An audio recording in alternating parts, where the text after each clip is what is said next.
Hey, oh, you ready? All right. Welcome everyone. Good morning. It's a kind of a brisky Saturday morning. This is our 74th episode of the Koi Marketplace. I always do that. I do it. I always shake my hand when I say the 74. I'm going to try and not do that. Try and not use my hands as much. Actually, I don't know if I can. Welcome to the 74th episode of the Koi Marketplace. Welcome everyone. Sorry we're starting so late today. It's been a bit of a hectic morning at the store. All the guys decided they wanted to park all their vehicles in the parking lot, so we got here and there were customers that needed parking spots, and we had to scramble to move a bunch of stuff around. So Michael, sorry about that. We had a whole bunch of customers came and picked up fish today. It was just one of those days where just a lot of things were happening at once. It feels like it's going to pour. It feels like it's going to come down. Like you can feel like the wetness in the air, and it's the cloud. It's very, very overcast, and I think is it supposed to rain today? It's supposed to rain today. As usual, lots of things happening. Good morning, everyone. Is there anyone on? 4 people.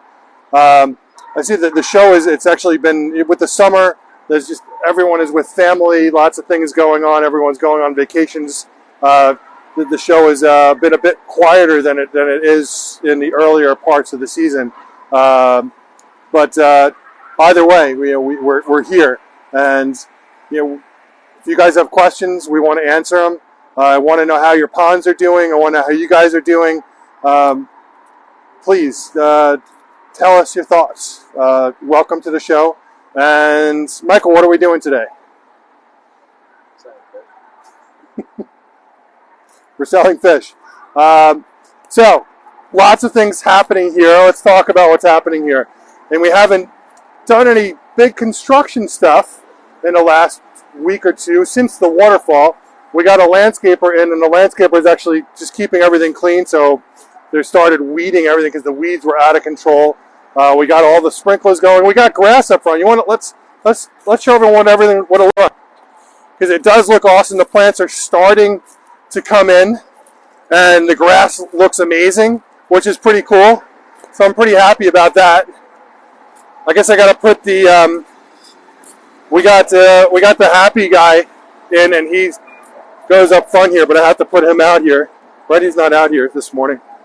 I will put him out here. And I did want to talk about something. Guys, we love selling koi. We love selling koi in this way. We offer our boarding services. We offer our free shipping service. These are things that other companies don't do. We pride ourselves on doing something really special here.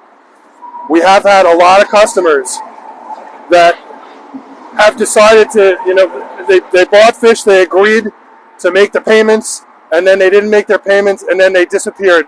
I guess, what is that term called? Ghosted? So they ghosted us. They don't answer calls. They don't answer texts. You know what, guys? We're doing this because we love to do this. If you're going to agree to buy the fish, then listen, we understand that things happen, but don't wait 6 months after we've taken care of the fish, we've held the fish, and we've not sold those fish to someone else to tell me that you can't move forwards. I understand that things happen. If you're not going to move forwards with a purchase, you will lose the money that you put down. That's just part of the deal. It is what it is.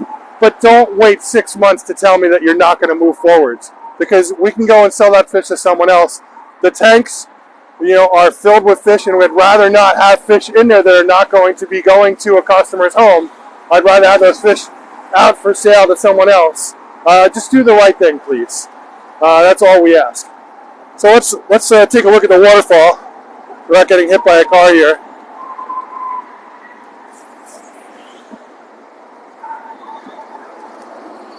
So we had all these nice rose bushes there. All the flowers are starting to fall off, but we have the grass in here now.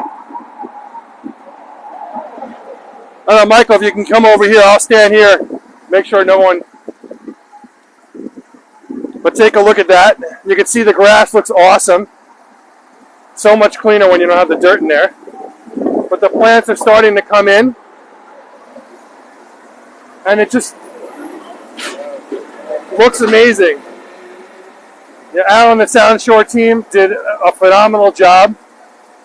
Thanks again to Al from South Shore Ponds and his team. They really did a great job. And thank you to Paul Anderson from Anderson Landscapes for doing all the landscaping. They really, everyone just collaborated. They did a phenomenal job. We have the landscaper is right next door. This is Anderson Landscapes over to the right. We had all the sprinkler systems were done. Even they checked everything. They did a great job. We did a little bit more planting in here, but it really looks great. Really looks awesome. Any thoughts, guys? Let me know. We do need a couple more plants in there. I can see the canna up on the top left are starting to grow in. Sorry, those are calla lilies on the top left. And on the right, you can see some canna up in the top right. We have some thalia that are growing in the front of that big rock on the right there. The elephant ear is starting to come up really nice. Give it another month, and this thing will just be flourishing with color. So I'm excited about that. Where's the koi? What? Where's the koi? Oh, good question. Where's the koi? So Al had gone away on vacation, and he had these special, what do you call them? These special butterfly mollies that we needed to secure the koi to the stands that we made. And he just dropped them off yesterday. So we're going to try and work on it this weekend. We do want to get the koi out here. We are also going to have a sign up on top. We want you to know that this is Koi Market. And yeah, it just looks phenomenal. Any thoughts? Any more comments? Your mom says no voice. What? Your mom says no voice. Oh, hi, Mom. Mom, turn up the volume. It's on the left side of the phone. Can everyone else hear me okay? Oh, so, you know what? We'll go back over here. I want to make some now. You know, I could do it right here. So I want to say happy birthday to Bailey. I know Bailey's not listening. She doesn't watch, so my daughter Bailey is 24. And this weekend is my parents' anniversary, the 62nd anniversary. Amazing. If they would just talk to each other, that would be awesome. And this is also Bob and Lois, my in-laws' 63rd anniversary, same weekends. So happy anniversary to everyone. Happy birthday to Bailey. I love you, puppy. All right, let's go this way. The grass looks good. It looks like it's may need a little more water. It was watering all day. I saw the street was soaking wet this morning when I came in. So we have to redo all the sod here, or seed here. This will all get leveled out. I know our new landscaper is going to take care of that and just fill in this space here. And then we have to weed, and we'll probably do some nice flowers up in here. And it's coming along really good. I would like to do some kind of water feature over here. That's going to be a next year project. The first thing that gets, the next thing that gets done is not going to be up there. It's going to be up on the grass here.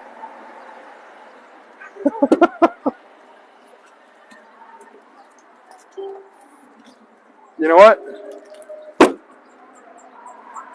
We just walked by my vehicle and it was still on. So the stupid push buttons, sometimes you just forget to turn it off. Anyway, so this whole area, I have a lot of thoughts on what we're going to do here. Al and I were talking the other day, and we're going to tackle this area next. And he's got a lot of projects on his plate, so this is not going to get done until late in the season, if it gets done this year. But I have some pretty cool ideas on what I'd like to see here. It's a pretty open canvas. So I definitely want a large pond in here, waterfall in the background, but I'd like to have a waterfall in the foreground as well.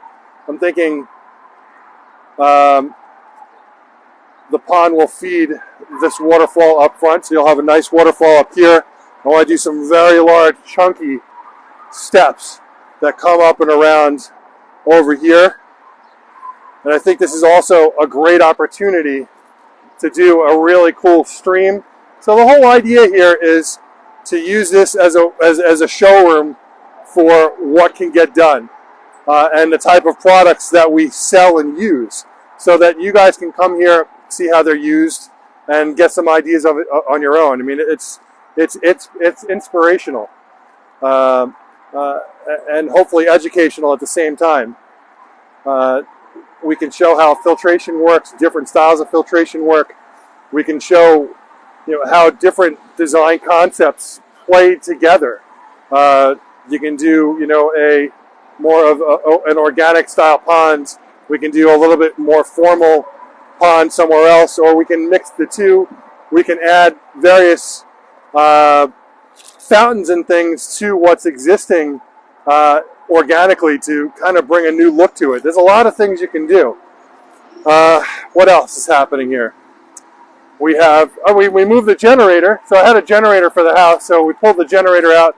We're installing the generator in the back area so that we can have a generator for the tanks. Good morning. What was the question?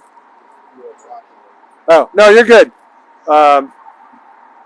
We have a generator for all the aeration systems for all the greenhouses in the instance where we potentially lose power. I mean, it can happen, and we just need to make sure that we're protected. So yeah. There is another big announcement happening soon. I will keep that under wraps for a little while, but just know that something big is going to be taking place here, and I'll keep you posted about that. It's just I'm not ready to reveal that just yet. We just brought watch your step, the granite bridges that I've had for a couple of years in the other place. They were all the way in the back, so no one ever saw them. We want to have them up here somewhere. I have to figure out where I'm going to put them. But these things weigh, I mean, I know that I can't lift these by hand, I don't think. I can, this is a 4 foot, and this is a 5 foot here. But it's great for putting over a stream. Yes. Spring is saying, can you wish Morning, your Spring. parents a happy anniversary again now that your mom's been here? Mom. So Spring was saying that since you couldn't hear, I want to mention it again. I want to mention again, thank you, Spring. Happy anniversary to you and Dad. Happy 62nd anniversary. I love you both. I hope you do go somewhere for dinner. I hope you do go out and just get out of the house, and I love you. Anyway, everyone say hi to my parents. I don't think my dad watches the show, but my mom likes to watch the show every weekend. I love that she's really getting into using Facebook, and she's really getting into getting an understanding of how to use stuff and text and send messages, and sometimes we get some random things. I love you, Mom. So yeah, what's going on today? So in the store today, let's take a look in here. There are a couple of things happening in the store. Right now, the tanks are getting a cleaning. They're just starting to get seasoned. We did get some tadpoles and some snails in. We're still working on what fish we're going to be putting in there. The goldfish came in, and these guys are under quarantine. So these guys will be available for purchase, I think, next Wednesday. It's hard to see in here, but I have Sarasa comets in here. I have Shubunkins. calico fantails and red fantails. So fantails are a double split tail, really pretty. You guys have seen, they look similar to a shibunkin, but the shibunkin has a single tail. The fantails have a double split tail. And then the sarasas they really look like kohaku, actually, which are pretty cool.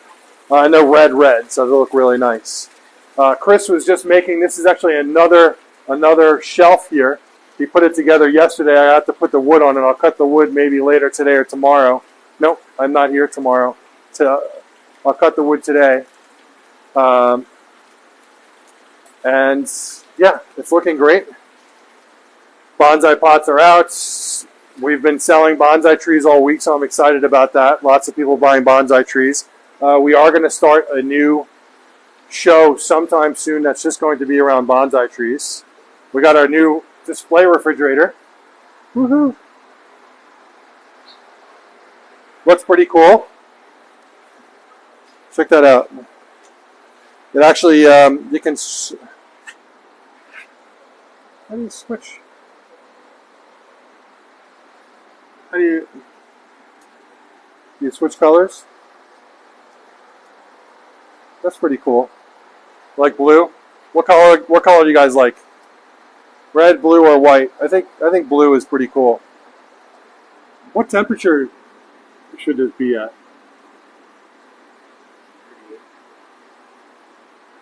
I'm not even sure what it's at. I can't tell.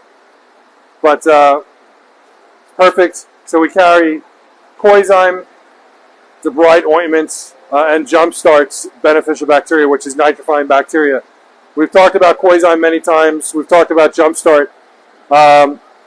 Michael is always the best one to talk about these products. You want to give us a little quick talk about Koizyme and Jumpstart? Cool. And there's Gabe. Say hi, Gabe. I'm just going to leave this camera like pointing at Gabe for a long time.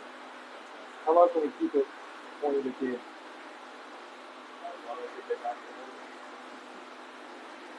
Gabe, tell us a little bit about yourself. So how's the real estate going? Real estate is going okay. So Gabe, you're working for which company now? Daniel Gale Sotheby's International Realty. Wow, big company. Yes, it is. So I don't know if you heard him say that he's working for Daniel Gale Sotheby's. Yes. Correct? Yes, I do. And he's doing both commercial and residential real estate. I don't specialize in commercial, but I do have connections that do commercial. So if you're into that, you can always let me know. International as well, or just International as well. So I have there's contacts all over the United States. If you want to go outside of the continent, you can also let me know, and I can get you set up with that. As if you are looking for a real estate agent, this is the guy. Yes, it is. If you want to sell a piece of property, look at his face. He can sell anything. Can't go wrong. He can sell ice to Eskimos. So if you want someone that can sell your home or sell your commercial property, Gabe is the guy. Thank you, Gabe. Thank you, Sean. Michael? What's going on, guys? So, Michael's here. We're gonna grab you some bottles and stuff.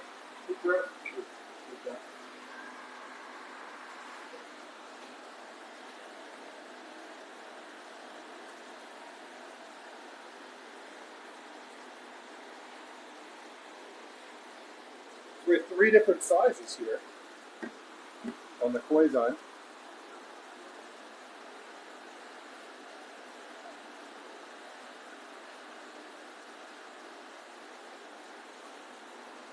Two different sizes on the Jumpstart.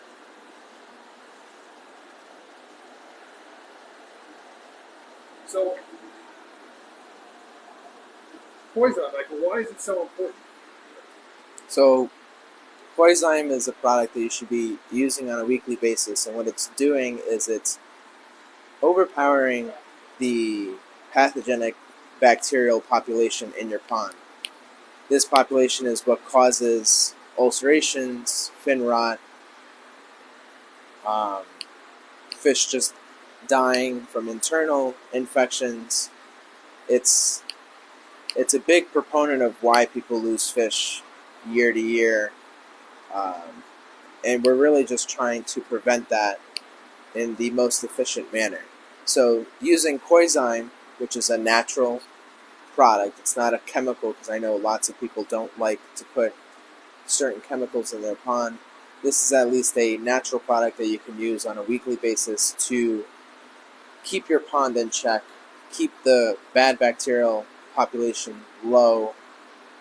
It's never going to be non-existent, but that's the way nature works. You want to keep it as low as possible to prevent any sort of fish getting some sort of ailment in relation to bacterial. When you can actually use this to treat, to help the treatment process as well by doubling the dose, but it's not effective if you're putting real medications in the water like Prozi or Proform C, chloramine T, etc. It should be used after the treatment is over to continue keeping the fish clean, to prevent any resurfacing infections. Speaking about bacterial infections, the Bride medicated ointment is very good for topical purposes. So if you're seeing an ulceration forming, I would highly suggest cleaning out the wound, taking off any degrading or failing scales, and topically treat the fish with the Bride medicated ointment, either once a day for 4 days or twice a day for 2 days. Really, you have to use your best judgment because it's all based on the stress of the fish. So if your fish is really stressed, then maybe just once a day for 4 days will be the better option, especially if you have it in a quarantine tank. If you're having it in your main pond, then it may be a little bit more stressful, especially if the pond is bigger and you're taking a bigger amount of time trying to catch the fish. In addition to treating fish, after the treatment is over, it's always good to not only use the Coizyme, but also using the Bride Pro Health to resupply the fish with its ample slime coat and keeping the water healthy until the fish fully recovers. Jumpstart, on the other hand, is used for anybody with starting up their pond for the season or establishing a new pond. So Jumpstart is live 50% Nitrobacter, 50% Nitrosomonas bacteria, and you're wanting to use this when you're starting to see ammonia rise. The reason why you want ammonia to be present in the water is so that the bacteria actually has something to feed on. So having ammonia in the water will allow the bacteria to continuously repopulate after the dosage has been made, but you also want pH to be at a certain level so that the bacteria actually has a catalyst to continue working and working hard. Usually most people will only need a one-time shot of Jumpstart to get their filters started. However, we have seen that in new ponds where there's no sort of biofilm on the pond, you may have to reapply a second shot of Jumpstart either 1 to 2 weeks after the fact. You're just making sure that there's ample enough bacteria to get started so that the fish are not in this constant swing. I have a question.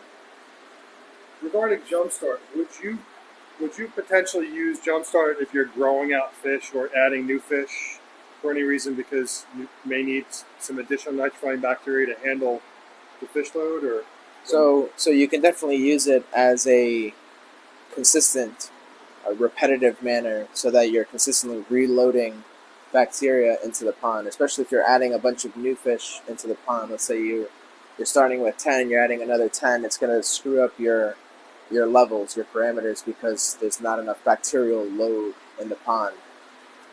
Once you introduce the fish into the pond, you're going to probably see an ammonia spike within a day or two. Apply the Jumpstart right in there to get that population back to where it needs to be. And you're going to dose it for the entire pond because you want to have an ample amount of bacteria present to deter the ammonia and nitrite from harming the fish. cool. Thanks, Michael. No problem. All right. Before I take that back, do you guys have any questions regarding the use of Coizyme, the use of Jumpstart, the use of the Bride ointment, which is a great product to use if you have a wound on the fish. And we can actually go into more detail. Maybe, if for whatever reason, if we happen to have an issue that we need to deal with, maybe get it on video at one point so that customers can see how you would treat a wound. Sure. Yeah. And things happen. So, yeah. Any questions or comments? How many people are up? 25. Good morning, everyone. Welcome to the show. If you're just joining us, I'm Sean. This is Michael. Gabe's on camera. He's not going to show his face again, but yes. Any other questions? Denise Perkins says thank you. No problem, Denise. Cool. All right. What else? It's amazing. So I can't even believe how quickly we're selling out on our Green Reset filters. In the last 3 weeks, I've gotten 2 shipments, and mostly Green Reset 100s, which is the largest of these filters. And I'll show you over here. Yes. William Villa asks, what is a good bacteria to add to the pond? Okay, so there's different types of bacteria for different things. So you have, and contrary to what most people believe, we'll hear this all the time, like I use microblift when I started up the ponds. Well, microblifts, does microblift even have nitrifying bacteria? Microblift is sludge-eating bacteria. They don't have any nitrifying bacteria that I'm aware of, nor do I think that there's any nitrifying bacteria in microblift. I think it's only sludge-eating bacteria, which is fine, but just use it for its specific purpose. You need nitrifying bacteria, which is 50% nitrosomonas, 50% nitrobacter, which is going to remove the ammonium nitrite that's created by the fish. When you're starting up your pond in the beginning of the season, guys, it's really important to this. When you're starting up your pond, your beneficial bacteria, your nitrosomonas or nitrobacter, we're starting it for the first time. It's either doesn't exist, or it lied dormant, or it died off, and you need to re-season your ponds. So all this beneficial bacteria is going to take time to ramp up to be able to remove the waste that's created by the fish. So adding in a product like Jumpstart, super, super important. It's definitely something you need to have in your repertoire when starting up your pond, as well as products like Ultimate and Chloromex.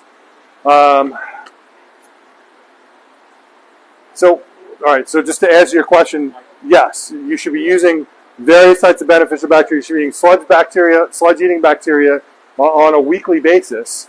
And you should be using nitrifying bacteria to either start up your ponds if you're starting it up, or if you're looking to ramp up your beneficial bacteria if you're adding more fish. Also really important. So if you're starting it up, or if it's a new pond, adding a nitrifying bacteria like Jumpstart is really important. Any other questions? Alan McKelson said... what's the name? Alan McKelson. Hi, Alan. Suggested that you do a demo of using the Bride. Yeah. No, we can definitely do that. We just have to get an instance where we have something that we can do it with. William Villa asks, pure pond bomb you recommend? So there's a couple of different things we use. I have some here. So I have Pond Shock. So there's Pure Pond Bomb. There's Pond Shock. There's another one. Aquascape has one as well. It's a beneficial bacteria gummy. It's a giant gummy. We'll be carrying those pretty shortly, actually. They're all doing the same thing. They are providing beneficial bacteria that's going to help break down the ponds. When you're adding in beneficial bacteria, one, you need to make sure that your temperatures are right. So if you're doing nitrifying bacteria, your water needs to be 65 plus. When you're doing sludge-eating bacteria, you're generally in the 50s, 55 to 60 range when you're using a sludge-eating bacteria. But you also need to make sure you have aeration, guys. I know every single week we talk about aeration. I talk about it because it's super important. Aeration is the most important feature of your pond that is taken for granted by most hobbyists. It's so, so, so important. Let me know, is that fan too loud? Let me know. We just installed a new fan over here because it just gets a little bit hot in here. aeration. So we use, and we'll have Aquascape's aeration coming in. We have our Typhoon. If you want to just stay here, Gabe, you could probably talk here. So I had a piece of 5/8 hose here. I don't know what happened to that. But we use, this is a weighted hose. We don't use the little 1/8 clear hose. It's way too thin, and it causes back pressure on the pump. This is what we use, and obviously bigger than this. So we sell it in 1 foot lengths. So this is a 3/8 weighted air hose. Okay, so you have to lay it in and lay it on the bottom of the pond. These are our diffusers. These are diffusers we like to use. This is a weighted diffuser. Obviously you can't see, but there's a weight inside here. So this is a 5-inch. This is a 7. I wish they would come out with like a 9-inch 5/8 one. That would be great. I've asked them about it. We do also have, this is also a weighted one. You can fill this with, you spin this off and you can fill this with sand or gravel. And this is another style. We use, this is Metala's version of a splitter.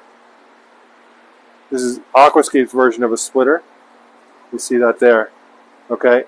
And so you can, this is a manifold, and you can dial in, you know, air is always going to take the path of least resistance. So if you have one hose that's going 4 feet and one hose that's going 10 feet, more air is going to go to the 4 foot than it's going to go to the 10 foot. So you're going to need to adjust your air so you have an even flow between the two of them. So super important to have a splitter, unless you're just doing one line. And generally, when you're placing your aeration in the pond, if you have a skimmer, you don't want to put this in front of the skimmer. It's going to create surface turbulence that's going to block debris from getting to your skimmer. When you're placing your aeration, your air diffuser, you want to place it to the left, right, or underneath the waterfall, so it's helping to push debris towards your skimmers. And if you don't have skimmers, you really need to consider installing one. A skimmer, just like a swimming pool skimmer, is going to pull surface debris off the pond, leaves, debris, floating solids. And if you don't take those out with a skimmer, they're just going to drop down to the bottom, they're going to break down, and they're going to turn into a noxious. I'm mixing toxic and noxious. A toxic sludge at the bottom of the pond, which is going to harbor bad bacteria, and it's going to be basically a food source for algae to grow. So super important. Make sure you have your aeration in the ponds. We don't need to go through all the details on that at the moment. I know I was talking about our green reset filters. We've sold a ton of green reset filters in the last, in the last couple of weeks. They work incredibly well, and they're a great mid-level filter for those of you that are looking for something that's a little bit more than just a skimmer and a waterfall box. The nice thing about them is they do have an amazing backwash on them, and they have UVs built into them. Any questions about anything before we move forwards? Leo Lopez asks, hey, Leo. How often should we apply baking soda to the pond?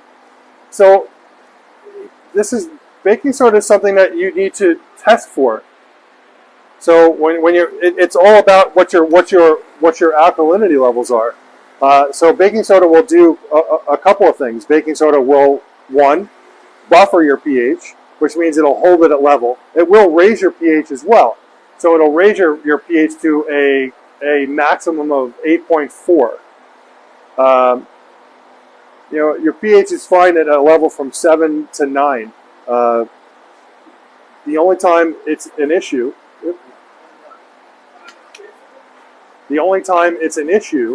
is if you have ammonia. If you have ammonia, then your ammonia will actually will be more. I think it will be much more toxic, and I think it's like a multiplier of I can't remember what the multiplier is for how much more toxic it becomes, but if your pH is higher than neutral and you have ammonia, if your ammonia is higher than 0 and you have a pH that's higher than a 7.0, for every point that it goes up, I think it's a multiplier of a factor of 10. So you have to be really careful with that. But you're asking about baking soda. It's all about what your alkalinity level is. We like to keep our alkalinity at about a 7 drops, which is around 125 points. If you don't have a KH tester, then you're not going to really understand what it is we're talking about. So really important to have a KH tester. You want to do a KH test to show how it gets done? We can do that. You guys want to do that? I'm okay to do that. Yes. Brian Malone. Hi, Brian. Carmen said, Sean. Brian, I have a filter sitting here for you. Oh, he's not taking it? Okay. He said, Sean, I've had a pond for over 20 years with no skimmer. I added an end-pond skimmer this year. I am amazed at how much debris I was missing letting it sink to the bottom. Right. I will never do it again without a skimmer. Good. I'm glad you found an end-pond skimmer. They do work excellent. Which brand's end-pond skimmer did you end up getting? Just curious. They definitely work.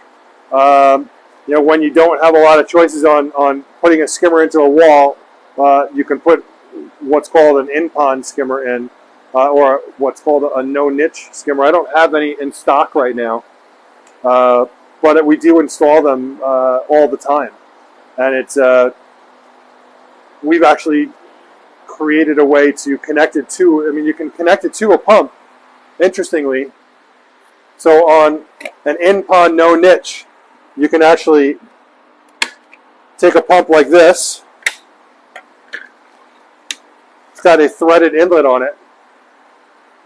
Put the appropriate fittings on here, and what I like to do is I actually put a 45 here to go down, and then another 45 here. Basically, it's like an S, and then have a piece of PVC pipe exposed, it's a length of PVC pipe exposed, and then have an elbow going up. That way, this pipe is sitting on the bottom. I can add some weight on top of that to hold it down. Because what happens with this style of skimmer is if the water level gets really low, if you're here and the water level is here, but then it gets too low, it'll end up sucking more water than it's pulling in, and it'll pop up like a boat. It'll literally shoot up out of the water. All right, so it's really important to keep this thing weighted down super, super heavy. Otherwise, you'll have that problem.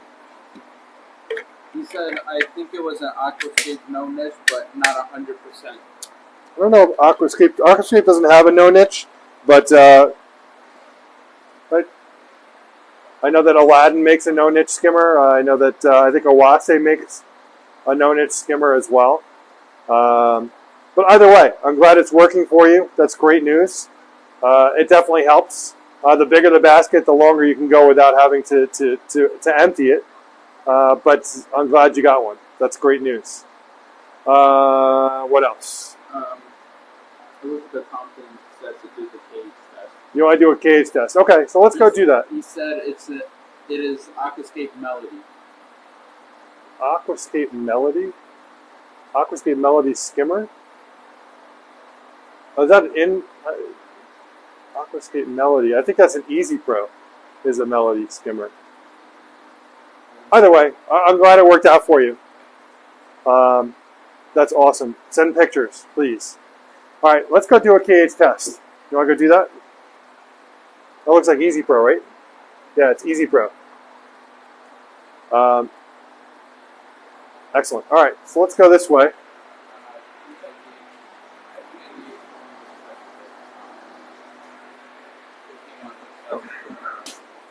Jesus.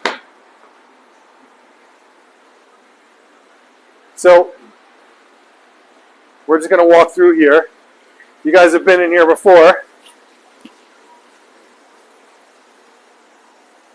Sean.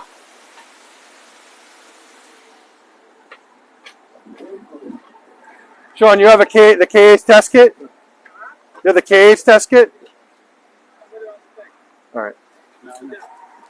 Let me just go grab it. Okay, do you want to walk back there? I'll meet you over there.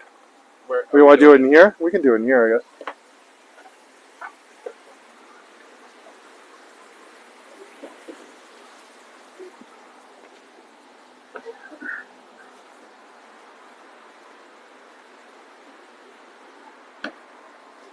Brian said you are right, Sean. Music Pro Melody.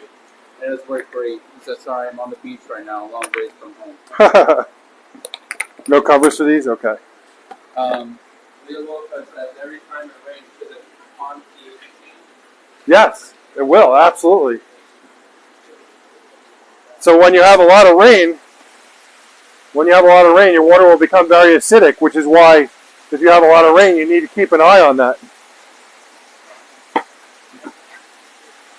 All right, so we're going to do a test today, and the first thing I want to point out when doing water testing, something like this, is you never, ever, ever put these in the water, okay?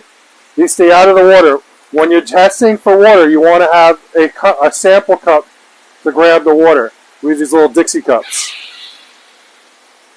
You know what? I'm actually going to go somewhere else because Steve is going to be really loud. All right, let's go somewhere else. Ugh.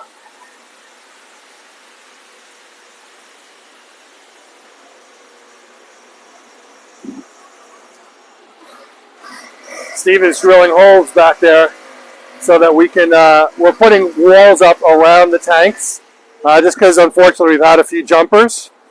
So it is what it is, we have to do it. We'll go into the big koi house.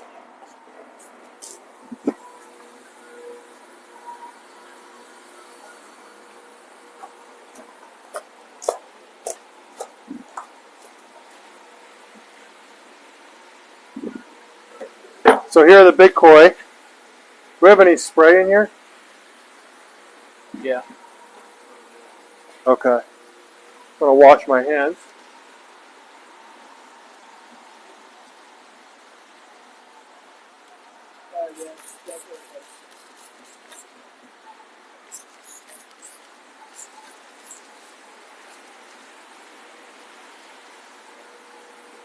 I'm just cleaning my hands off with alcohol. So these are our big guys. We have them trained pretty well at this point, guys. I mean, they're literally, here, watch this.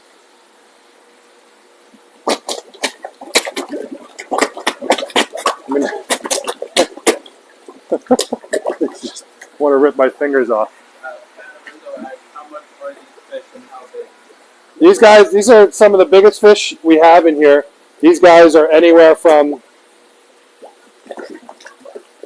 20 inches to over 30 inches.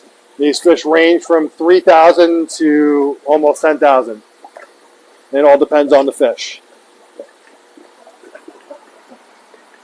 So, going back to this, we're going to test the cage in this tank. So when we do it, we're always using a cup. You never ever want to put the vials into the water. It would be a very bad idea to put the vials in the water. Okay, the liquids are poison. Okay, so you always want to keep them out of the tanks. Super, super important. So when we're doing this, okay, if you can see this, okay, there's a little line right here. Okay, you need to get is what's called concave and convex.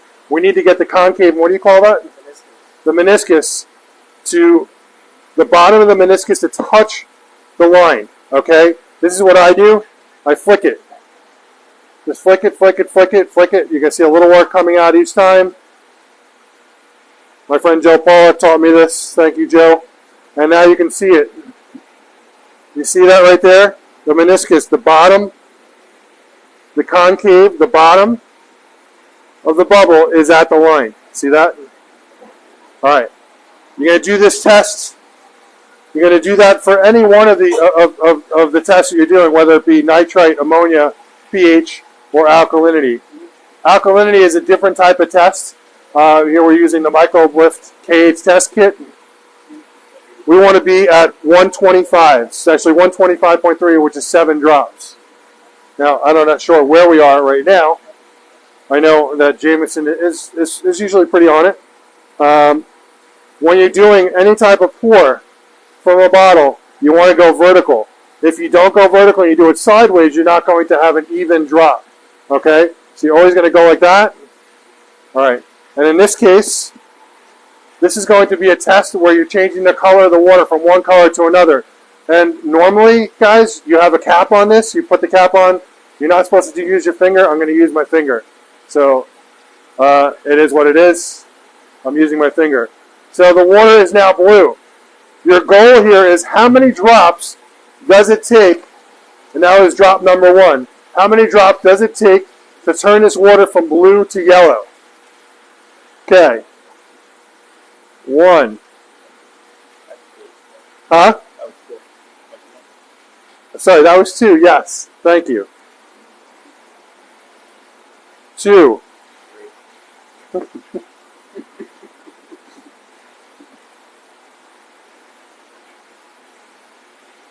4. Thank you. 5. Looks like we're very good.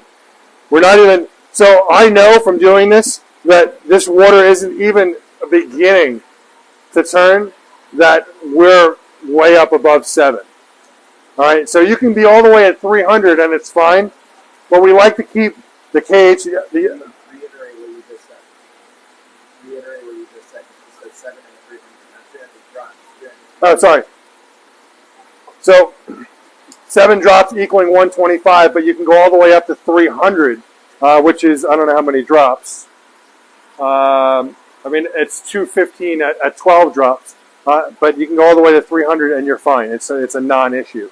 That being said, if it's really, really low, your beneficial bacteria, okay, both your sludge-eating bacteria and your nitrogen bacteria will not, I don't want to say they won't function, but they'll function in slow motion. Okay, they're going to be moving at a very slow pace, and they're not going to do what you need it to do, which is to break down debris in the ponds or break down and remove the ammonium nitrite that's in the pond. So that's super important. I can keep going with this, although it's just going to be a waste of the liquid. How many was that? 6. That was 6. 7. It's no sign of changing for us. 8.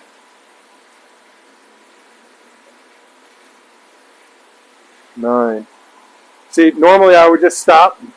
I would personally, when I'm doing it, I just stop. If I'm at 5 and the water hasn't started changing color, I already know it's where I need it to be.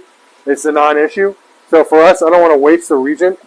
So we're just going to, because we can just keep going here. What color is it supposed to be? It's supposed to turn yellow. All right, I will go the whole way. Don't go there. If I go the whole way, I'm going to end up using the rest of this bottle. But this will turn yellow. Okay? What about green? No, it will turn from blue to yellow. Do you find it turns green?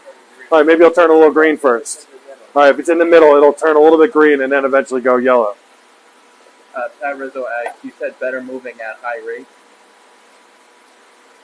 Better moving at high rate? What does that mean? You're saying that Yes, yes.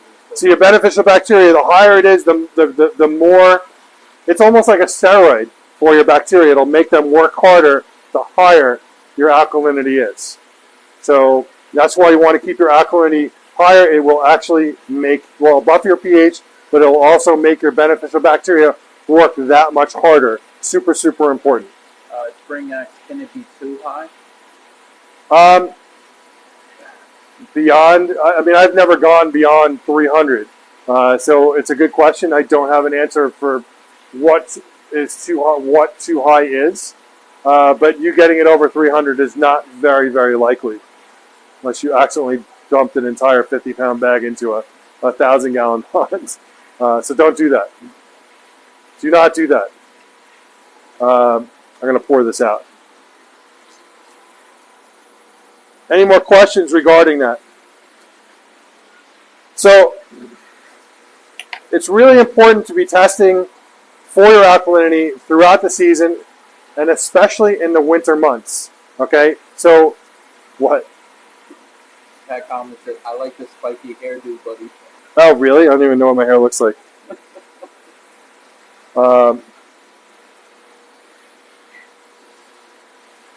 So, no idea what my hair looks like today. So when it comes to alkalinity, especially in the winter months, super, super important. Rain and snow is going to make your water very acidic, so you want to keep an eye on that. This is the best opportunity for you to get a pH crash, is in those winter months. So super important.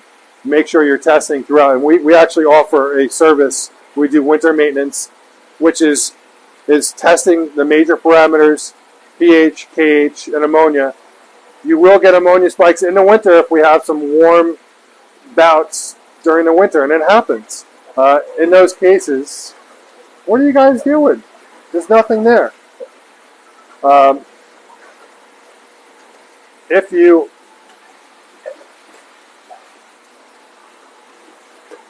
get a lot of rain or snow in the wintertime, you want to make sure that you're keeping an eye on your KH, because it's going to buffer your pH and keep it at level. It'll raise it and keep it at level, and it'll ensure you don't have what's called a pH crash.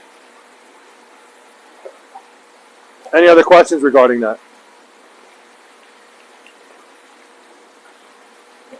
Pat was just that he can vouch for that. Thank you, Pat. And he says that your hair looks fine. Thank you. All right, so check these guys out. I think maybe we'll start in here today. Yeah, I think we'll start in here today. I think next week I'd like to do a demonstration on bead filtration. If you guys are interested, I'd like to show you how a backwash works, show you how easy it is to perform a backwash, which would also be considered your water change, and what happens during that process. I think it's important that you guys know that, and we're happy to talk to you about bead filters. We're probably the largest bead filter dealer and installer in the country. We install 40 or 50 of these a season, and they just work phenomenal. It's a great product. Every customer I have that has a bead filter is ecstatic about the way they perform. So we're happy to talk to you guys about it, and doing it on the show is really the perfect way to do that. So great. So I think you got a good look at these guys. We're gonna, I think what we'll do, last week, Sean, yes. Pat Rizzo asked, is there a rule with water to fish ratio? I have 3,100 gallons. So it's a good question. So the rule, and my rule of thumb, is 1 koi per 250 gallons. I will say that no one ever follows that rule, Pat. It also changes depending on what type of filtration you have. So if you just have the standard basic skimmer waterfall box, then I would definitely 100% stick to that rule, 1 koi per 250 gallons. As you start to add additional surface area beyond that, whether it be a pressurized filter, a bead filter, you can definitely up the amount of fish that you put in the ponds based on having more surface area for beneficial bacteria to grow, which will handle the waste that's created by the additional fish. What I would say for anyone who wants to add more fish than what beyond the 250, the 1 koi per 250 gallons, is keep an eye on your parameters. You know, if you start throwing a whole bunch of food into your pond at one time, you have 5 fish in there, but you're feeding them 5 times a day, well, you're going to see an ammonia spike. If you have 10 fish in a small pond, you're going to see the same thing. You're going to see a spike in the amount of ammonia, amount of waste that's created. You have to keep an eye on your parameters, is really what it comes down to. You have to be a responsible koi keeper. Just like us, what happens if you eat too many calories? You look like this when you eat too many calories. If you don't eat too many calories, then you look like this. You don't put on the weight. Um, in a pond, it's a very similar situation. If you're feeding too much, they're going to create more waste than the system can handle, and the system, being the body, is going to end up having problems because it can't handle everything that's in the ponds. That's the best way to describe it. Any other questions? Yeah, Cassie said, just wants to let you know that I backflushed, and everything is perfect. Don't know what happened last week when it went back in the pond. I don't know. You were going to get back to me about whether there was a check valve in front of the pump. Michael, do you remember if they installed a check valve in front of the pump at Kathy's? Good. Okay, if it's perfect. I'm looking at it right now.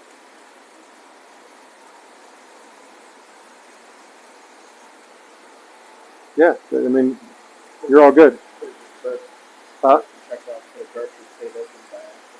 Yeah, so there is a possibility the check valve stayed open.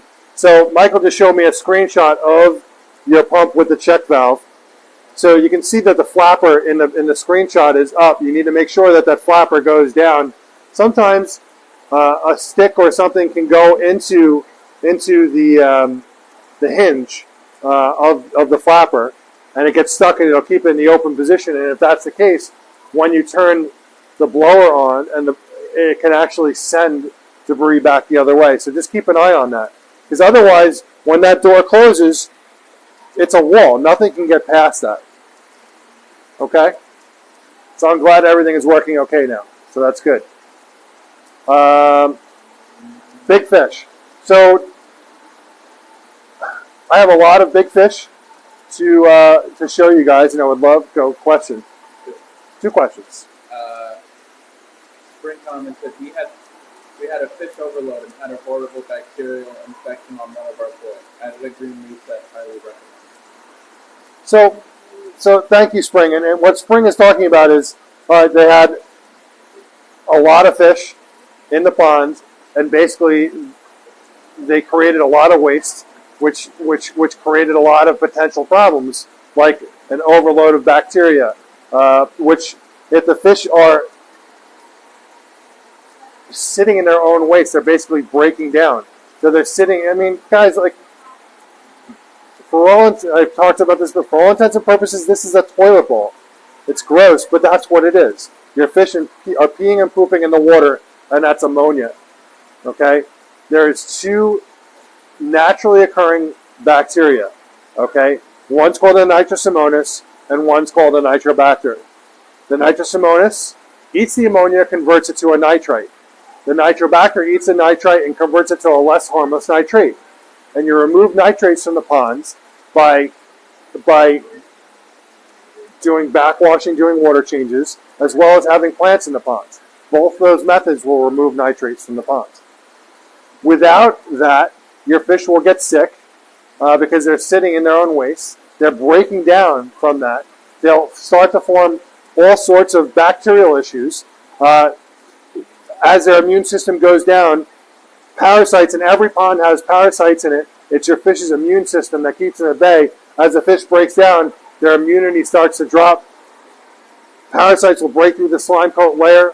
Bacteria will start to take advantage.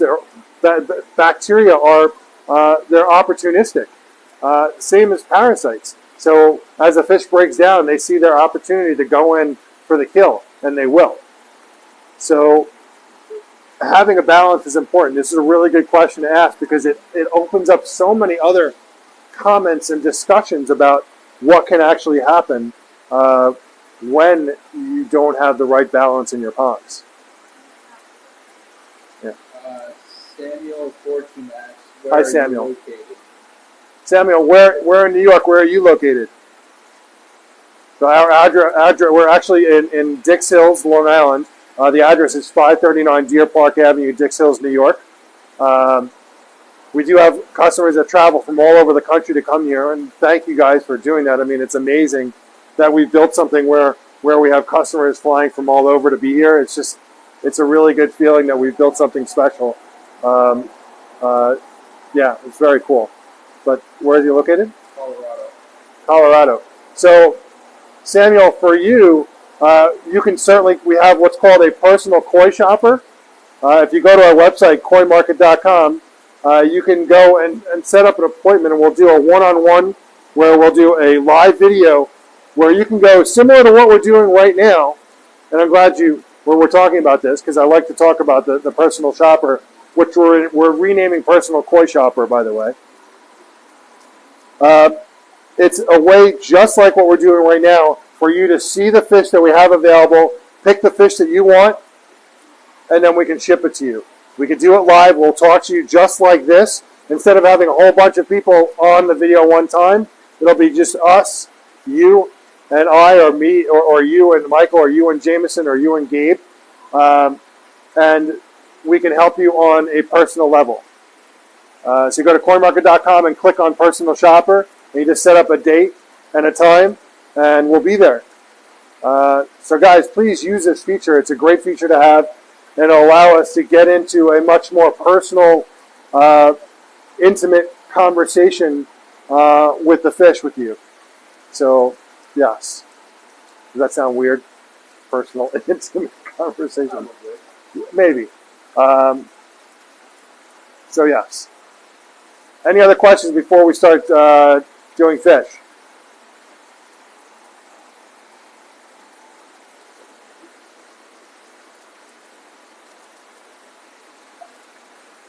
No? Okay.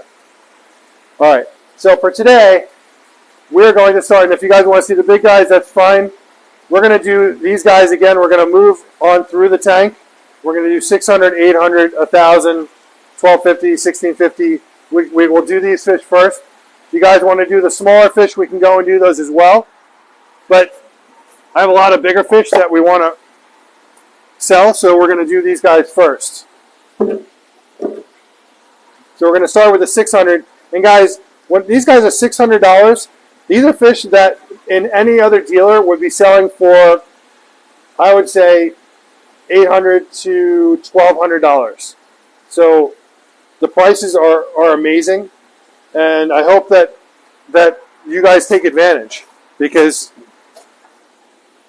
these fish are 16, 18 inches for $600 is unheard of. We need a second tank. I'm actually going to ask Michael, who's probably helping a customer.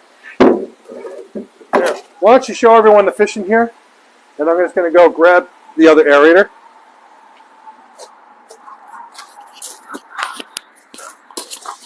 Here, you can talk to anyone if you need to. Be right back. What's going on, guys?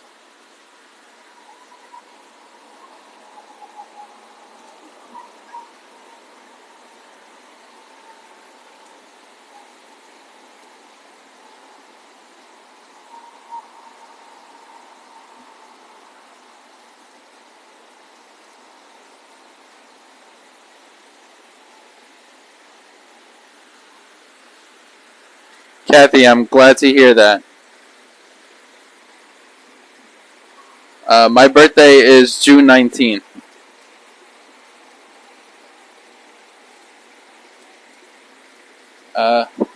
Good question, Pat. The water is really foaming just because of the extra bio that's in here. It's a pain to take out. We've been trying to take it out. Yeah, it's even this. We're trying with the skimmers to see if they're working. Some of them are, some of them aren't. Let's see if I can actually fix this one.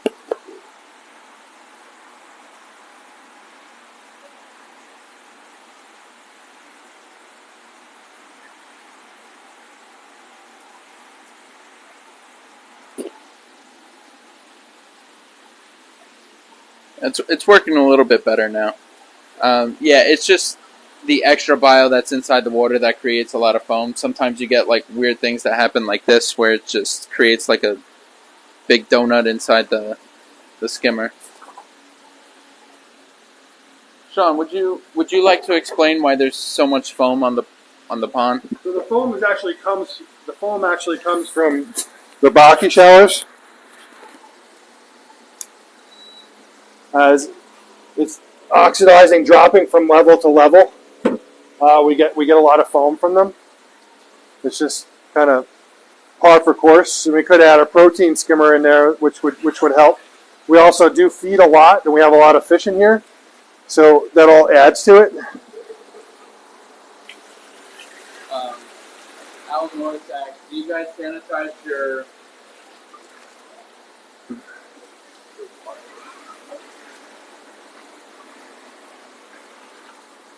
Do you guys sanitize your hands, I'm assuming, when going from one pond to another, or just drying them out between?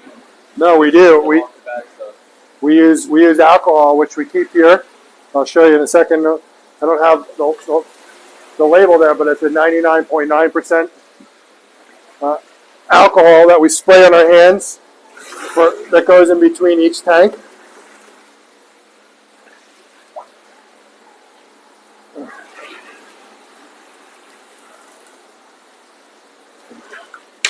So, as you reminded me, I'll go do it myself, just because.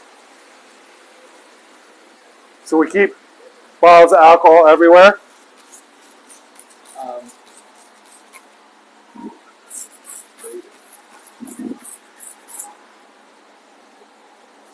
Every tank has its own bowls.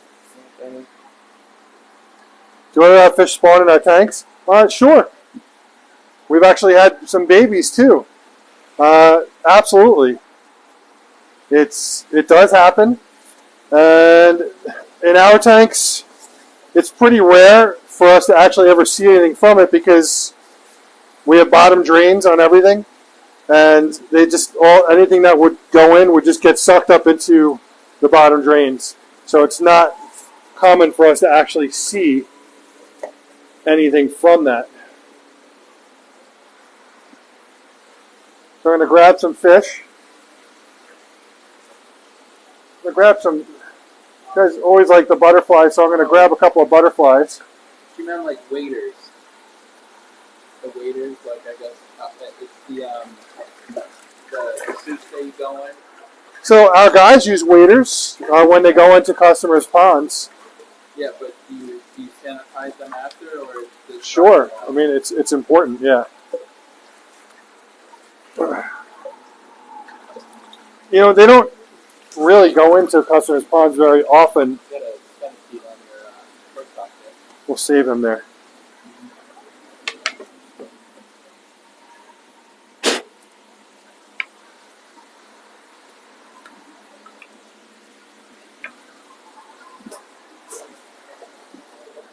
I'm going to grab a couple of uniques here. I got a Showa butterfly in here.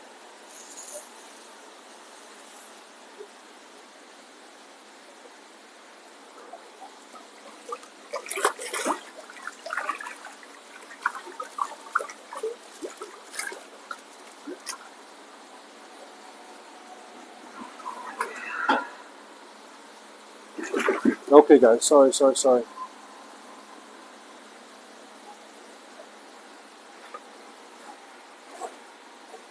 So what you're seeing here, these are Hiutsuri from Shinoda, and we have some butterfly from Yamasan. Here's a Chagoi butterfly. Not a Ginrin Chagoi, but a Chagoi. Did I get him? I didn't get him. I have a question. Yes. Basic Palmer asks, should standard goldfish be removed from ponds, and do they add a large amount of weight compared to the koi? I have 12 koi coming from you, and I already have 10 koi, but have about 10 feeder goldfish that are 8 years old. The pond is 5,000 gallons. Well, 5,000 gallons, you definitely have, some space. Hi. No, please do. You definitely have some space. Getting rid of your goldfish, I mean, if you need to get rid of your goldfish, I mean, you can certainly try and find another home for your goldfish. Sure. Okay. I'm just trying to catch a couple more fish here, guys. Where is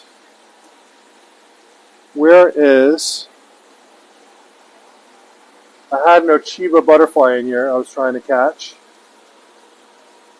He's in here somewhere. Sean, Yes, sir. Joe Kaufman asked, Hey, Joe. will a butterfly codway get as big as a regular codway? I certainly can, absolutely. There it is.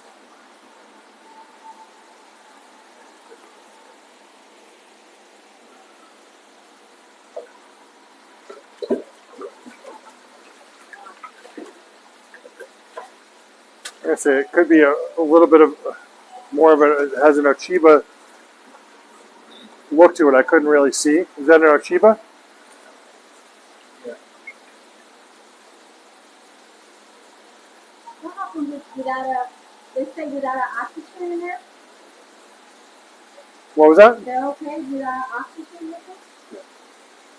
For a short period of time. Yeah. Oh, Yeah. Yeah, they wouldn't fit the bucket. Yeah, they won't be in there very long. We're just showing them. We're doing a live show, oh. so we're They're just. so beautiful. Those Oh, thank you. Thank you.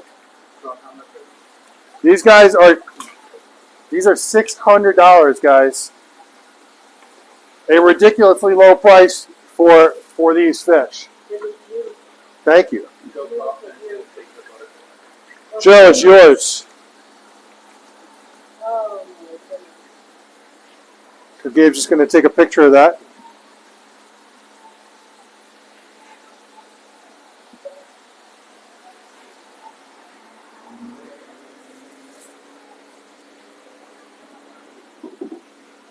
So Joe just took the Ochiba. Thought it was a chocolate, but it does have a gray spot on its head. So we're going to move the Ochiba over. I mean, with the exception of that gray spot right there, it's primarily all brown.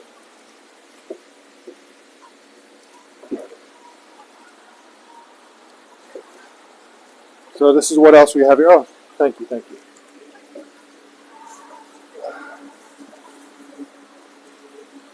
It's beautiful, beautiful.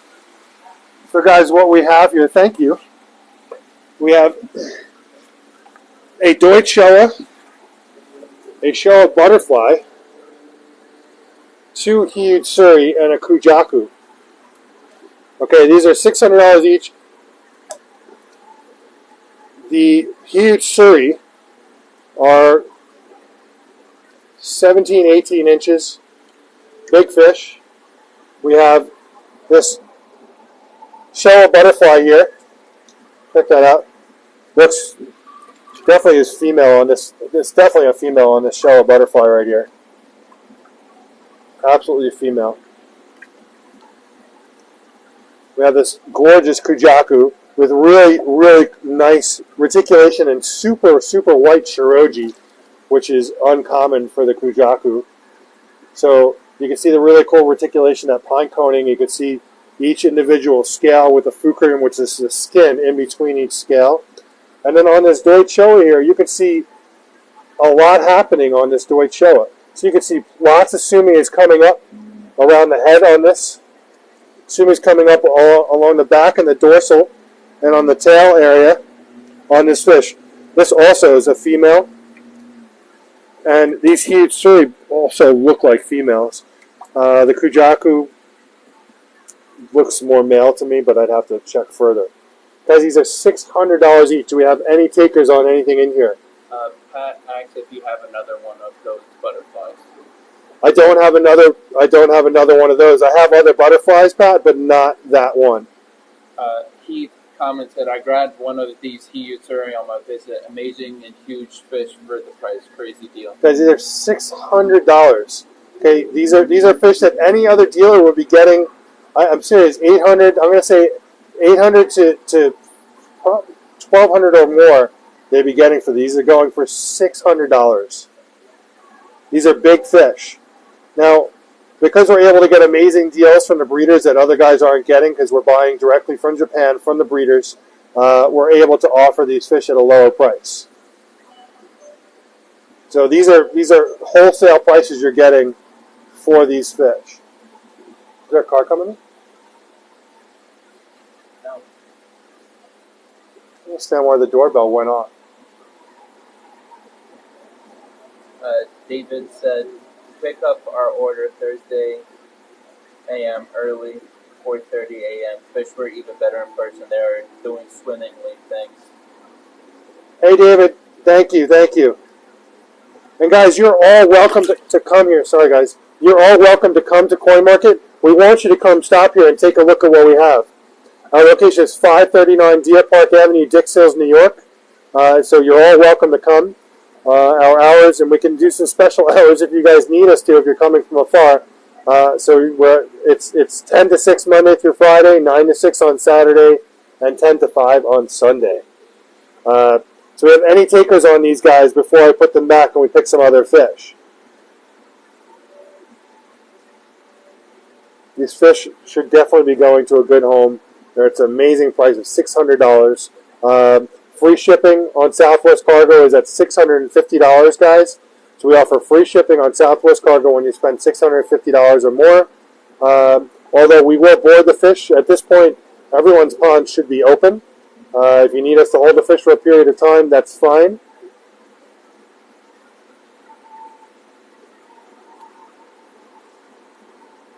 Joe Kaufman said, I've got a couple of these large huge from you guys, and the quality is amazing.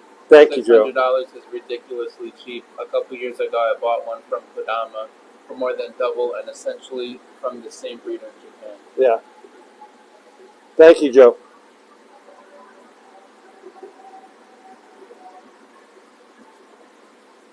Any takers? If not, we're going to move on. How many people are on? 37. We have 37 people on. No takers on anything in this bowl, huh? All right. We will move on. Oy. Not going to beg. Pat Reza will take the butterfly. Okay, Pat, it's yours. I'm going to put these other guys back. I'm going to pull out a couple more butterfly. We do have a few other ones in here. And then we're going to move on to the 800s.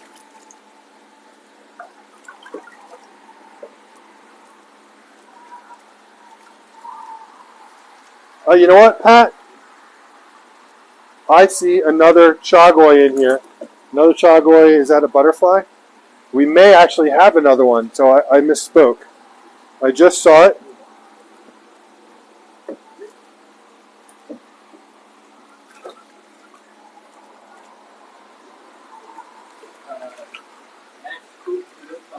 Hey, Max.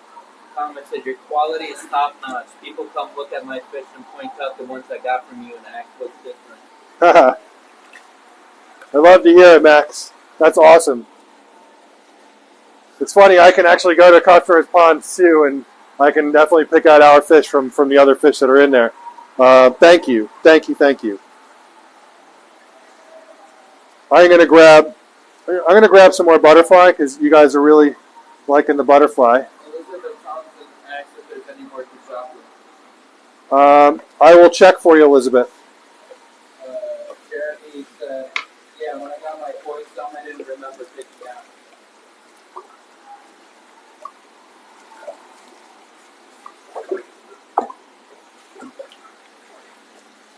Okay, there's a Kohaku butterfly. You want to get that picture for Pat of the Showa butterfly? Okay. We'll see if you can pick up the people. Oh, right.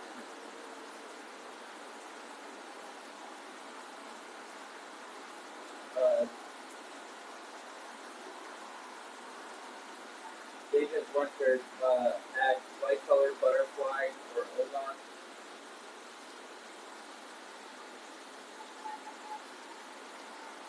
Just give me a sec. There it is. And it is a butterfly.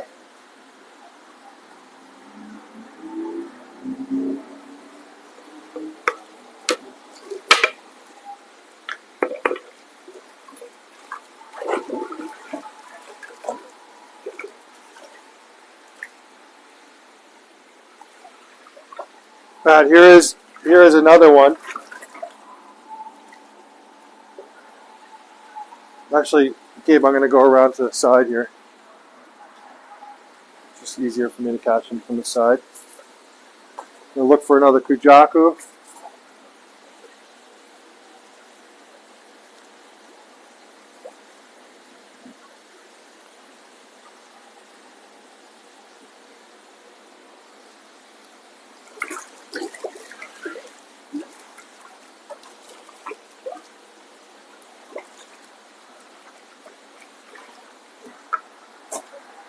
Do you have any Yamabuki in there?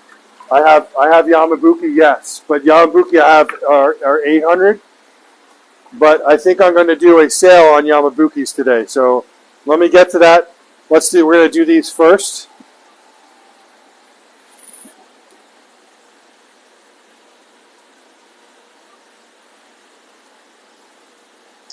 Looking for another Kujaku.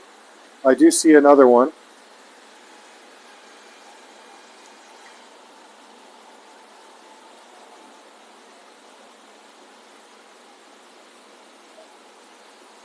Where did he go?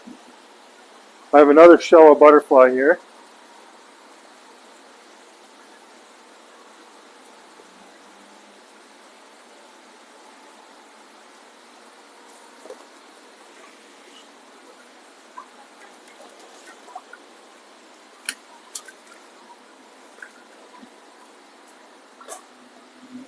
Okay, right now we have a bowl of butterfly.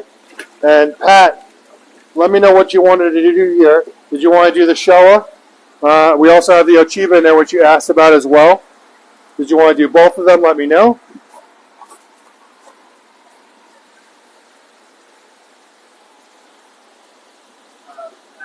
Did you take the gold one out just to see? The gold one out.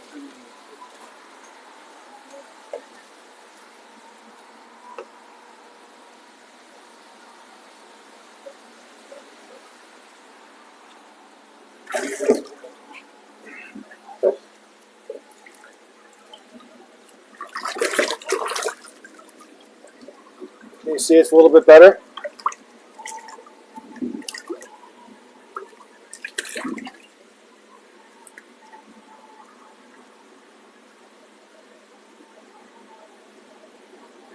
This is the Showa you picked.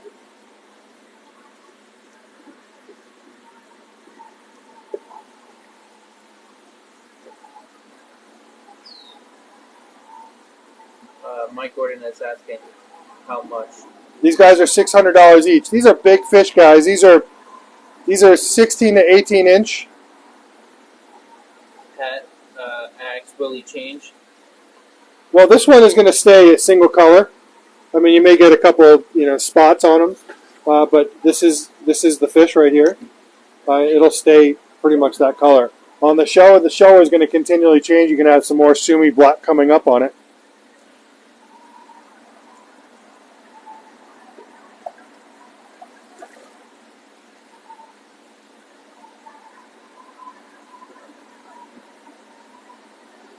But $600 is an amazing price.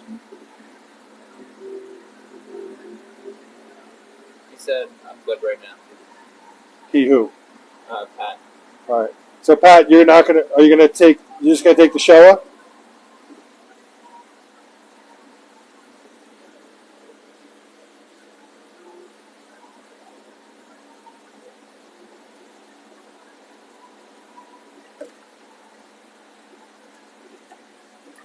He said yes. Okay. You get a picture of it?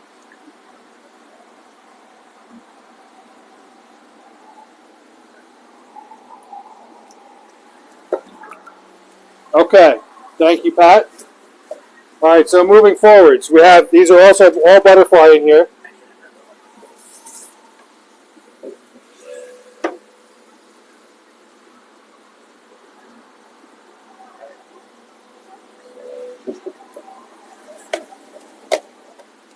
Okay, we have Kohaku. There's another Showa. That's cool. You can see the Sumi black coming up on this. So this band down the center here is getting wider. You can see more sumi is coming up on the head here. More sumi is coming up on the tail. And he's got symmetrical motor guru on the pectorals, so you can see the black in the pectorals. This is a really cool fish. This is another nice Showa. That's $600. This is a big Showa butterfly for $600. Do we have any takers? We have some butterfly fans on here. How many people are on? 41. We have 41 people on. Guys, these are $600 each. These are big fish.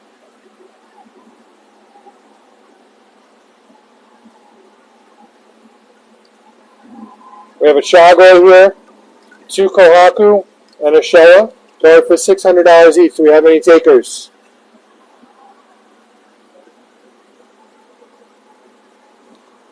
Let me know before I move on.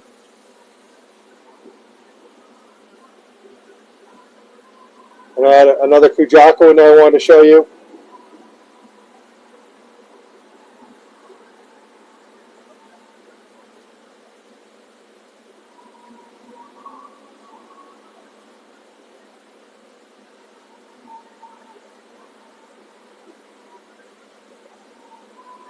Really like to move some fish today, guys. All right, let me know. Otherwise, I'm going to put them back.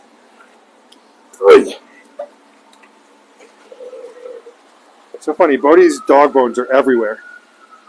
Like everywhere you go, there's a Bodie dog bone. I know. All right, I'm going to put these guys back. Unless someone has a comment, these guys are going to go back. Okay, nothing? All right, we're moving on.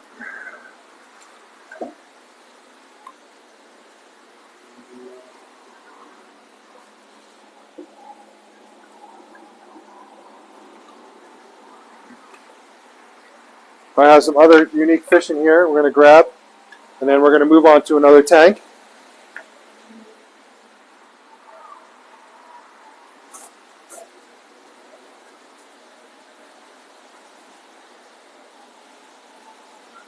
That is the Kujaku I had before.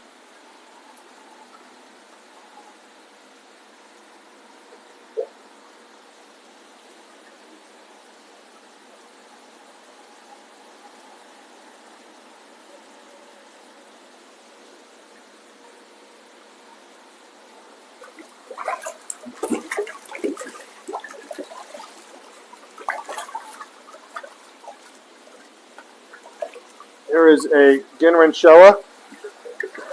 This is from Shinoda as well.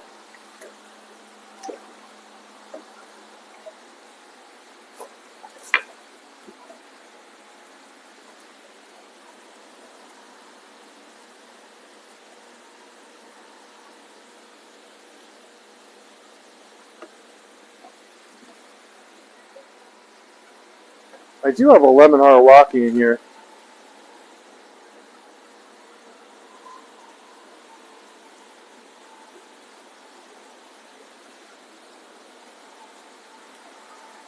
Here is a huge suri with some really, really rich sumi.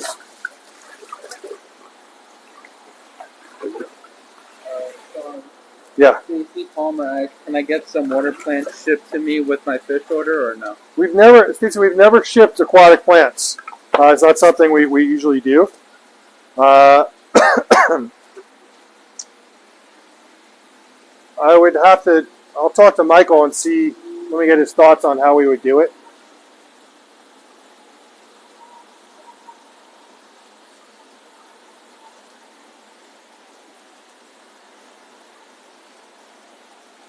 I'm trying to catch this lemon harawaki in here.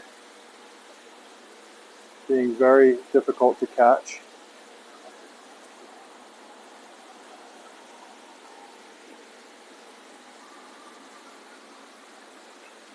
Really? Come on.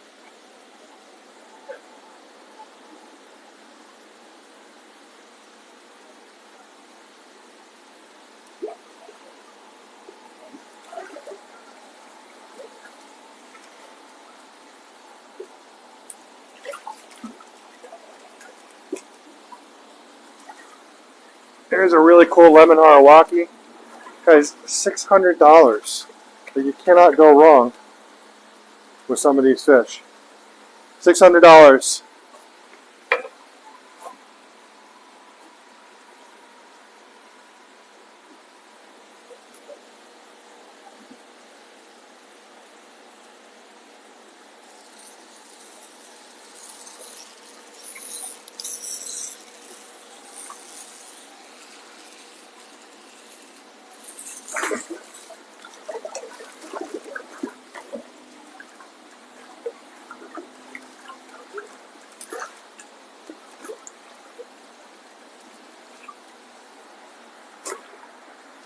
Any takers on these guys?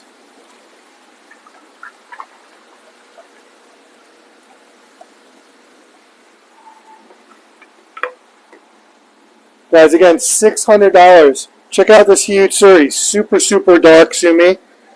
Really cool black into the tail. Black pectorals. It's a lemon harawaki. Really cool scalation down the spine. And this is a Ginrin Showa. These are $600. Any takers? Trying to move away from the going once, going twice. Someone had commented we shouldn't do it, so I decided not to do it. But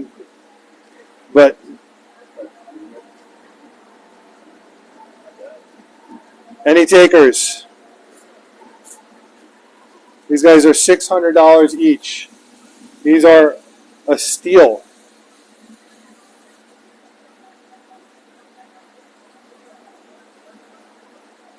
Gorgeous huge suri for $600. Any takers?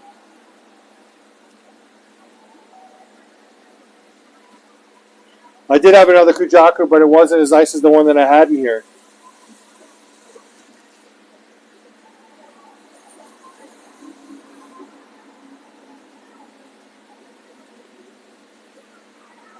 All right, we're moving on. Wow. Guys are tough today. There's some nice fish. I do have a Goshiki butterfly and a Matsu Kawabaki butterfly if you're interested.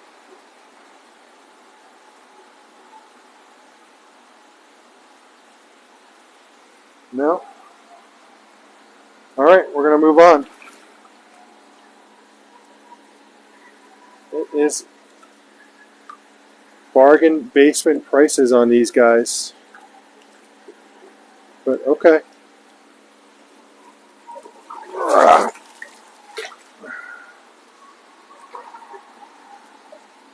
We're moving on. Can you grab me that net, Gabe? Yep.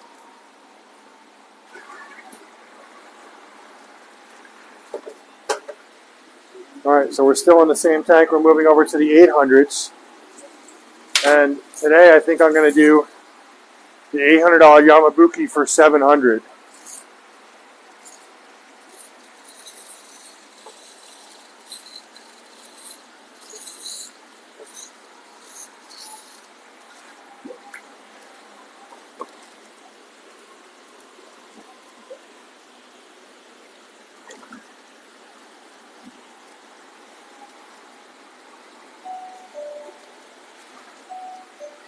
Okay, here's our first two.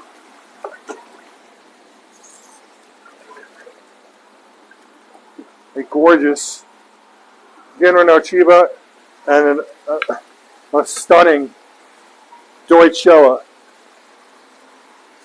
Guys, these are $800 each.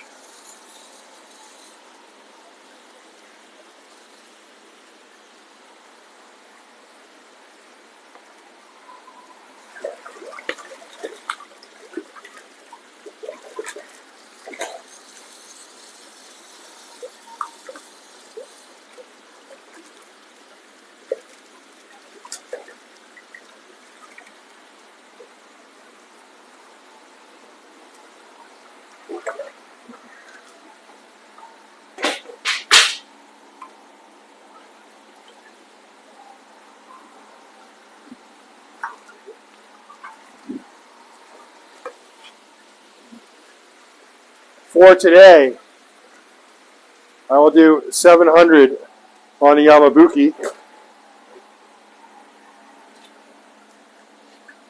You have an absolutely gorgeous Tancho from Tanaka.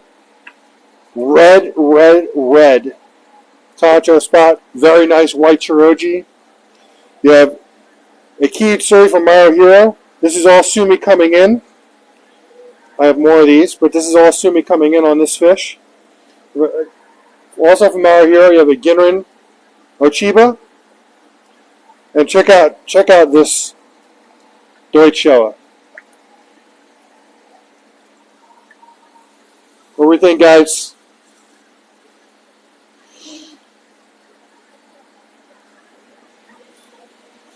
This is a Yamabuki. Very nice Yamabuki. These are from Maruse. I'll do 700 on the Yamabuki today.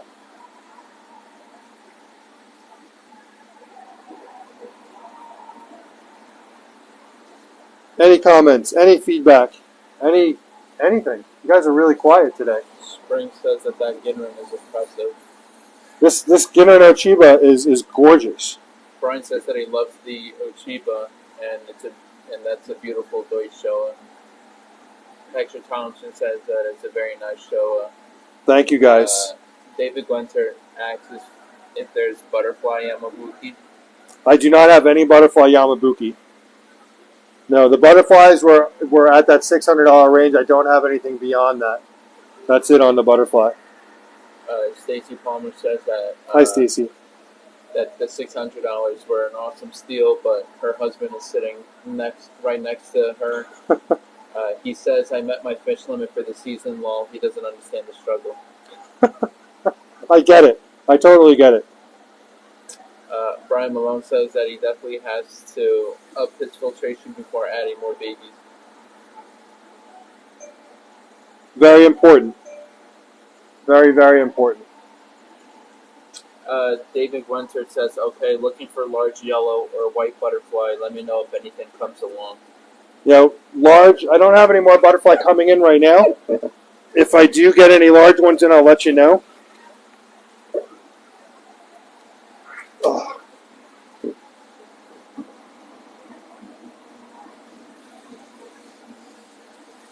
You guys got to let me know. If this is not what you're interested in, you got to tell me what you're looking for. How many people are on? 42. 42. Guys, this is from our $800 tank. We are doing a Yamabuki for $700 today. What an opportunity to take advantage. Joe Kaufman says that show is beautiful. Yeah, it really is. Thank you, Joe. Kathy Carty says it's just so hard to look at these guys and not buy them.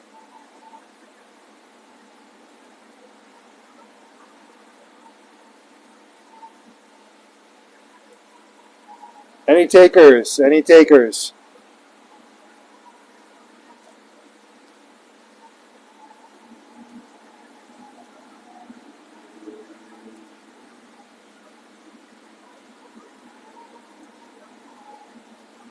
Otherwise, we're going to move on.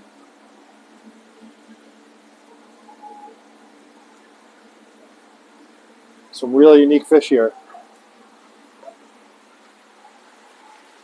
Joe Kaufman's going to take the show. Okay, Joe, it's yours. Good pick. Good pick.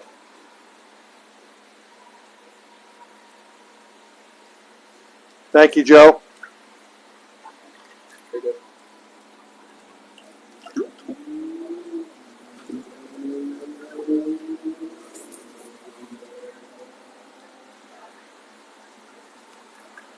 Going to look for a couple of uniques here.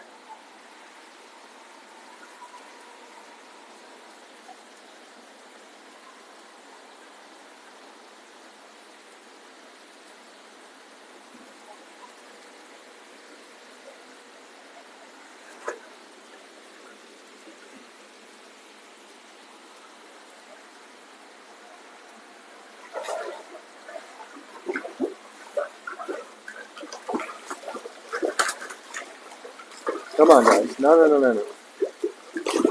Okay.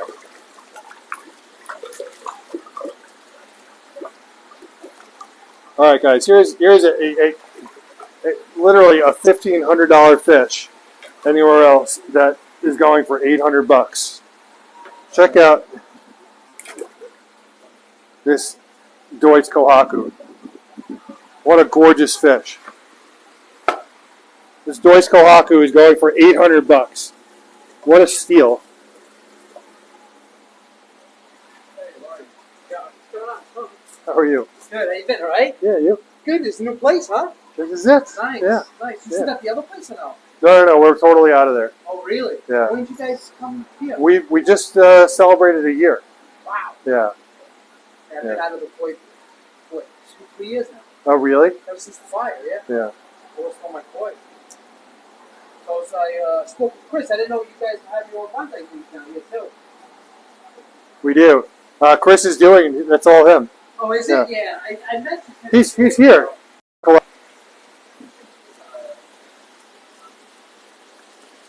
Yes.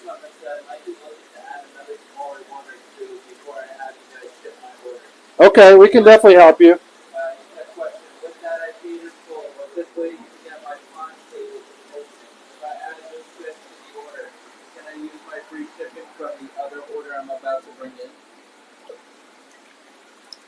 Yeah, I mean, if we can, if you've exceeded the $650 max, then you've exceeded the $650. Am I understanding that correctly? Joe Kaufman says, I need you guys to come up with a frequent buyers program, something to help my addiction. Okay. So we can work with you on that. I can definitely work with you on that.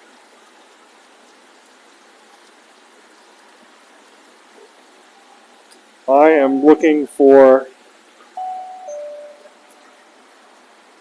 Oh, he was asking that he already paid his, so Max already paid his, How are you?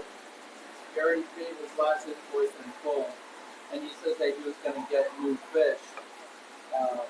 He was asking we can stick with the free shipping as long as they're going in the same box. But if it's a totally new box, then no, then no. They would have to go into the same box. Yeah, correct.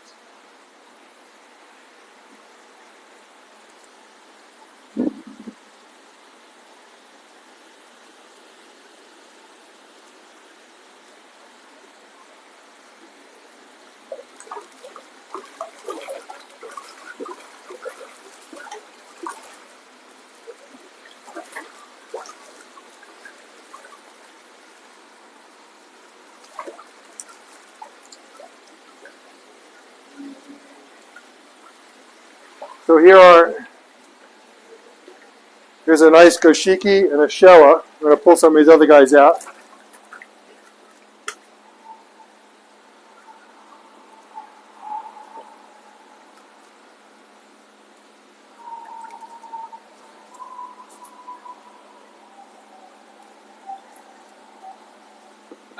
Max said, okay, sounds good. Just want to check. Wife would kill me if I added another 6 or 7 to the order. I understand. Guys, we're always willing to work with you guys. You just have to ask.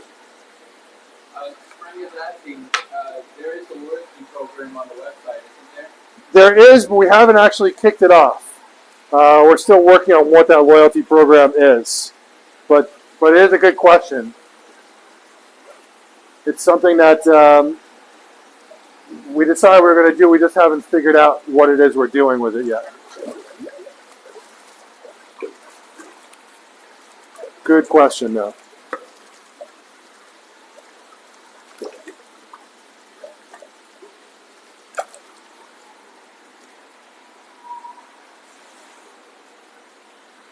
Okay, the fish in this bowl are 800 each. That is a really, really unique bowl of fish. Very nice.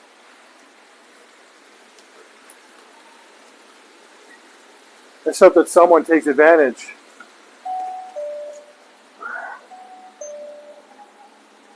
Spiro Circus. Hey, Spiro. commented, Sean and team, I just want to say thank you for all the help. No one better. Always go above and beyond to help customers. Thank you, buddy. I appreciate that. I really do. Okay, what we have here, have a really, really nice Benny Kiko. Look at this fish. You got the black banding is starting to come up, going down the body. Symmetrical motor groove. This is a female. What an amazing fish for $800. Oh my God. I need to actually change my prices. Every time I look at this, guys, I think, oh my God, like I can't believe I'm selling this for such a cheap price.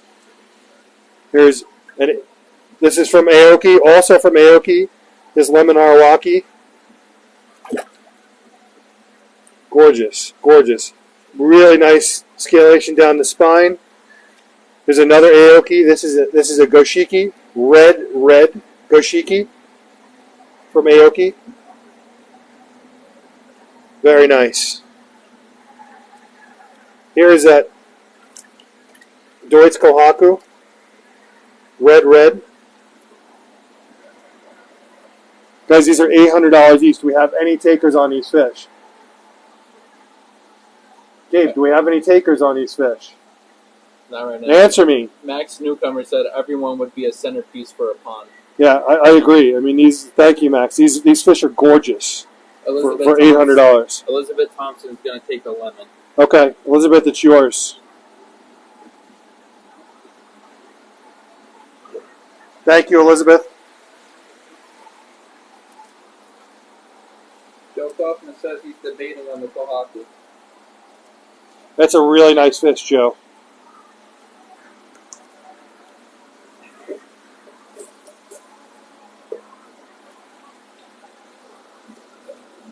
Joe, I'm kicking in your loyalty program. I'm going to do that one for $700 for you. I know you agreed to $8. I'm going to do it for $7. So just write that down. If Joe takes that, I'm going to do the Kohaku, Deutz Kohaku for $7 for Joe, if he wants it.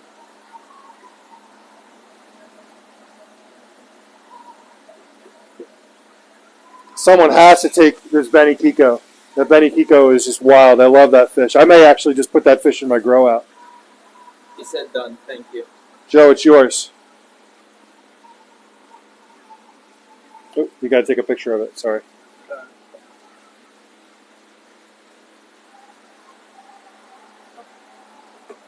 Joe, you've purchased so many fish from us. Thank you. And Elizabeth, you know what? You've also purchased a lot of fish from us, and thank you. I'm going to do that lemon harawaki for $700 for you as well. So can you put $700 down for her? I'm in a giving mood today. This Benny Kiko I cannot sell for $700 though. Jeremy said, sitting here looking at my new koi, thinking, do I need more? My new ones are stunning. I'm so happy you're happy. Mike Gordon said, how much time is needed to set up the delivery of my fish? How much time is needed? I mean, we can get your fish out next week.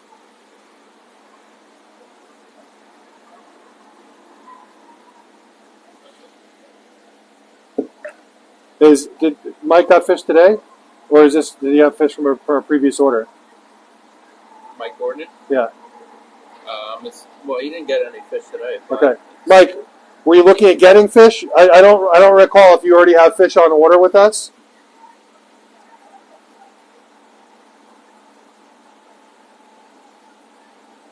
I would have to check the database.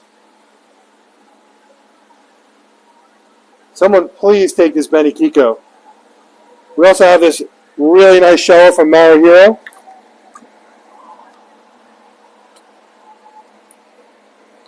And check out Spot here. This is Spot, the very, very brown Ochiba. Really nice reticulation. That's the fucrin. You can see the fucrin in between the scales. It shows each scale individually on this Ochiba. David Winter commented, you guys have the best Deutz. Love the ones I have from you. Thank you. Thank you. I am. We have the best Deutz because I am a Deutz fan. You know, I love Deutz. I'm a Deutz guy. You know, it's just the colors pop. You know, the patterns are super sharp. I'm always a huge fan, and Kikakiryu are my favorite. If someone doesn't take this Benny Kiko, I think I might actually put this in my grow out. Max Newcomer said, Sean is a man of the people. Thanks, Max.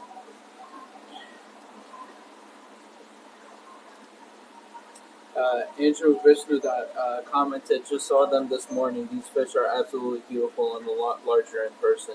Andrew is actually here this morning. He picked up 2 gorgeous fish, a gorgeous huge suri and an amazing goshiki. Thank you, Andrew. Stacy Palmer said, Sean, that is so awesome of you. You guys really are the best when it comes to service, fish, and information. I can't tell enough people about you. Thank you, thank you. Got some more customers here. Michael's running around all over the place trying to help everyone while we're making a movie in here. Brian Malone commented, the Deutsch show I got from you guys is a showstopper. Thank you, Brian. Thank you. Someone's got to take this Benny Kiko. I'm not ready to put her back yet. And this goshiki, no comments on this goshiki. This goshiki is red, super red. I mean, it's red, red, red. Look at this fish. You know, everyone's always asking for goshiki that are red, red. This is from Aoki. What a nice fish. I love this Benny Kiko. Look at this fish, guys. This is black that's coming in. Okay? It's going to be a big body. Look at the spine. A super thick spine on this fish. It's going to be a big female. Jeremy said, buy me a plane ticket. I'd love to come and see your place. Jeremy, we would love to have you. Where are you, anyway? Where are you located? How are you? Wait, I'm just looking. You can look all you want. I want Joe Kaufman said, please put the Benny back. Joe, you know what? I got to be honest. I'm gonna put it in my grow out. I'm just gonna put it in there. I got to do it. It's going in there. I gave you guys a chance.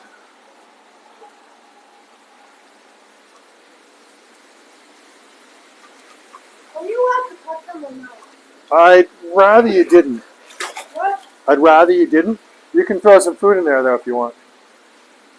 Did I feed them with the hands? You know what? I don't know where your hands have been, so I'd rather you, if you could just throw it in, that would be better. Thanks, buddy.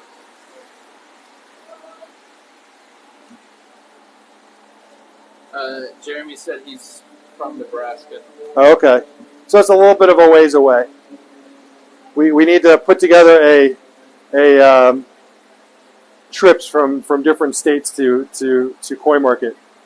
And then we have to have like a little Koi Market hotel where people can stay and like a little like bed and breakfast. We can convert the downstairs into a bed and breakfast. Bed and breakfast. Yeah. Bed and Koi breakfast. We'll have Koi breakfast? Yes. I think you should change your wording on that. Well, listen, you know, not everyone thinks saying koi breakfast means eating with the koi, not eating the koi. All right, any takers on these guys here before I move on? Andrew Vishnu comments that say, you're the man, Sean. Keep growing the business, and thanks, Michael, for all your help on picking out these amazing koi. Thanks, buddy. I love having you guys on. You know what? It's amazing that you guys every week you come and you hang out. Like, I don't know if you can hear it. Did you hear that dragster that just went by? Yes. Kathy Crotty said that's a great idea. Joe Kaufman says I'm in on the trip. Jeremy says I'll stay in the koi house. You know, it's cool. You know, so when my daughter was really young, Bailey was really young. She was around. So I'm going to sit here. And they're eating the food you threw in. I'm going to grab. Hold on, I'll tell you a story, but let me grab some fish first.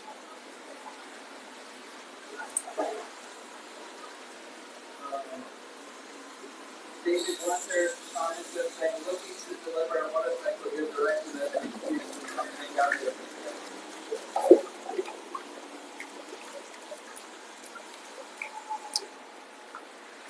I'll be right there. Hold on.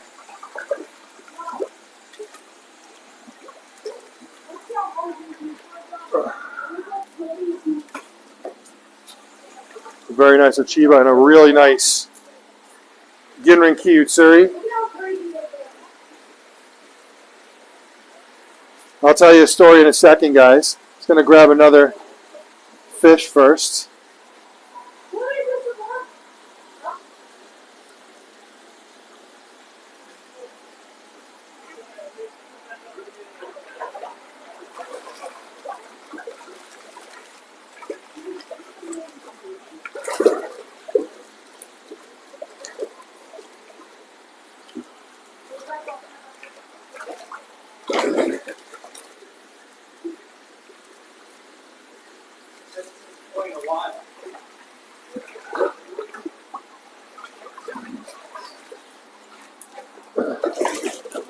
You saw Chris? Yeah, it's coming right back.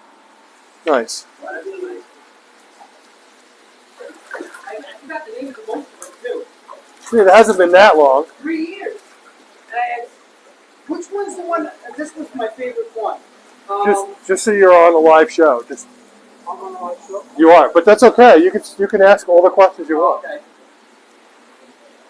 Yeah. That's Ochiba, that's it.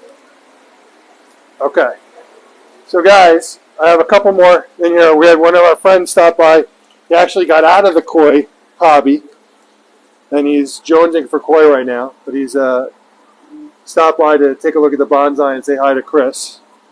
Got lots of people walking around the store right now, but I wanted to show you what we have in here. Again, some unique fish. We have an absolutely gorgeous Ginrin Shiro. Look at this Ginrin Shiro, guys. I mean, this fish is amazing. Amazing. It should not be in the $800 tank. Here's a very nice Tancho Showa from Maruhiro. Again from Maruhiro. Here's Ginrin Kiyutsuri. Ki is yellow. This is a Shaki Shubai. It's like a Deutsch Garomo. It's a Shaki Shubai from Aoki. Tancho Shaki Shubai. How do you differentiate that type of fish? What is that? Well, the Shaki Shubai, it starts to get brown on the inside of the orange circles. Okay. Joe Kaufman asks, you ever get any Deutsch Kiyutsuri? No. Wow, Deutsch Kiyutsuri would be freaking amazing. That's like my dream fish, Deutsch Kiyutsuri. That would be like the ultimate fish. Is a Deutsch Kiyutsuri? Is my camera going dead? We're gonna cut the show in a few, so it's not gonna be too much longer. Guys, take a look at this bowl here. I think this is gonna be the last bowl for today. Some amazing fish in this bowl. This Ochiba. Look at this Ochiba. Check out the reticulation. You see its individual scale here. Really, really nice fish. But this Ginrin Shiro here is stunning. Look at this fish. The blackest black on this fish.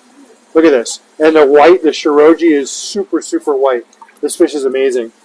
I don't know. I might have to put that in my grow out too. Always keep adding fish to the grow out. That one's nice. That one, yeah. It's just gorgeous.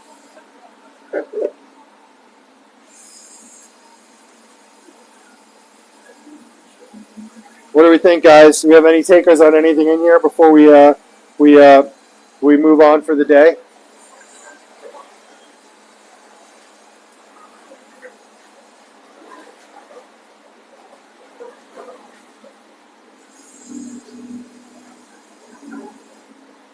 Stacey Palmer said their grow out is growing fast. It is growing fast. My grow out is yes. I need to add more feeders to my grow out so that we grow them out a little bit faster. I need to add like another 2 feeders onto it. Yeah.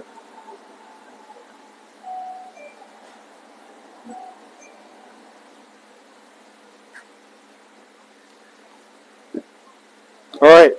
So if there's no one else moving forwards, I think that I'm going to put these guys back. Really nice Tancho Showa. Max Newcomer said, "Can we get a little sneak peek of your grow out?" Well, I have a couple of different grow outs going on. Sure, I can show you that. We need to move these fish first, though. So I'm going to put these guys back.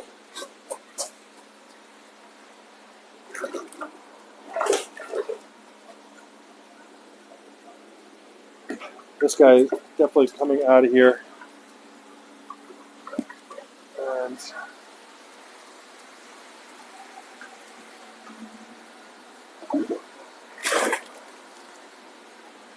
guys don't take it, it ends up in the grow out. Okay.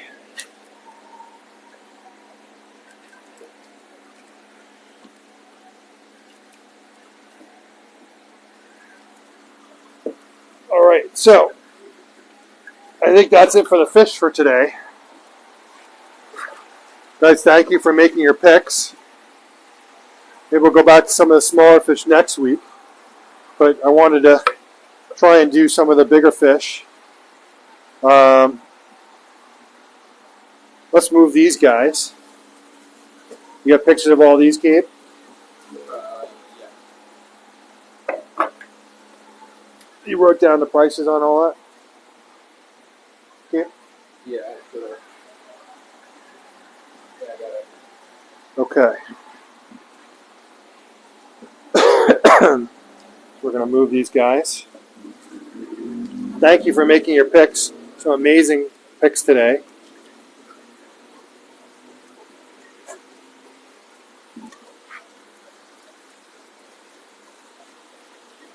Okay, let's quickly move these guys. We're going to go in, and this big tank is my grow out as well. I do have a couple of fish in there that I'm growing out.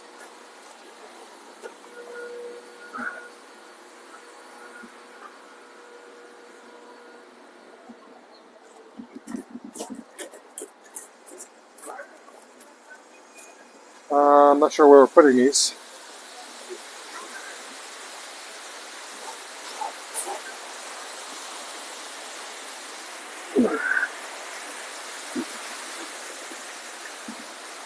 Okay.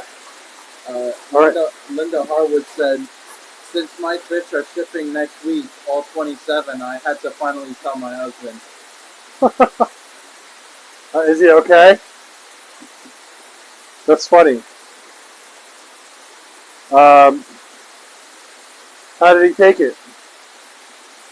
So I gotta put this back. All right. So you want to see my grow outs? So this is one of my grow out tanks. So I have Goromo, Budo Goromo. I have some Ginrin Yamabuki in here, which are definitely already showing size. I have some Asagi.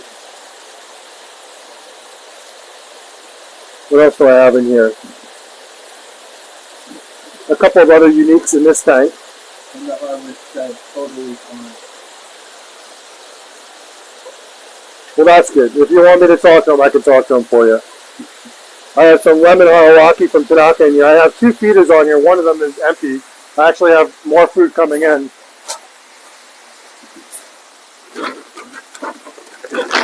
And let's fill this feeder while I'm standing here.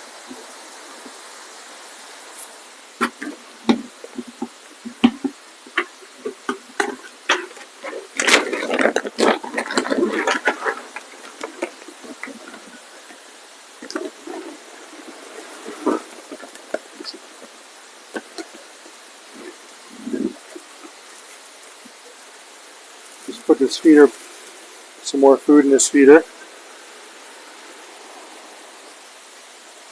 This holds about 4 pounds.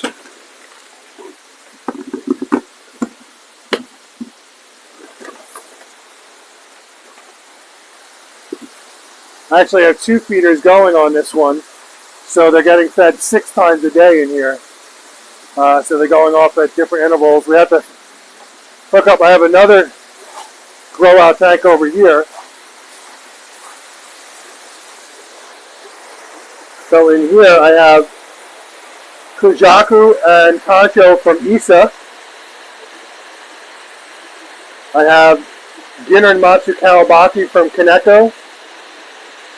I have Concho Kohaku from Saito. And I have Ginrin Hiyu Suri in here as well. So we actually just hooked up the feeder here. We're going to get another feeder on here. And you can see the Kujaku already starting to get bigger. So this is actually the first year that Isa was doing Kujaku.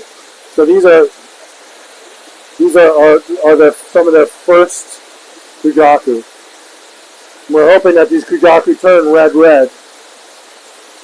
We shall see. It's a bit of an experiment. And then the Ginrin Matsu Kawabaki, I just love Ginrin Matsu Kawabaki. We got some amazing ones. I know our friend Mark Huber has one of these fish in here as his. If he didn't already take it, I'm not sure.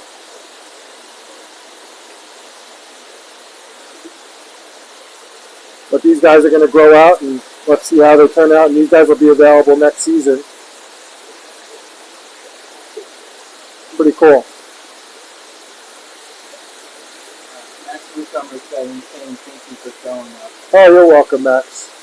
Casey Palmer said, yeah, my husband said, you got more than you originally told me.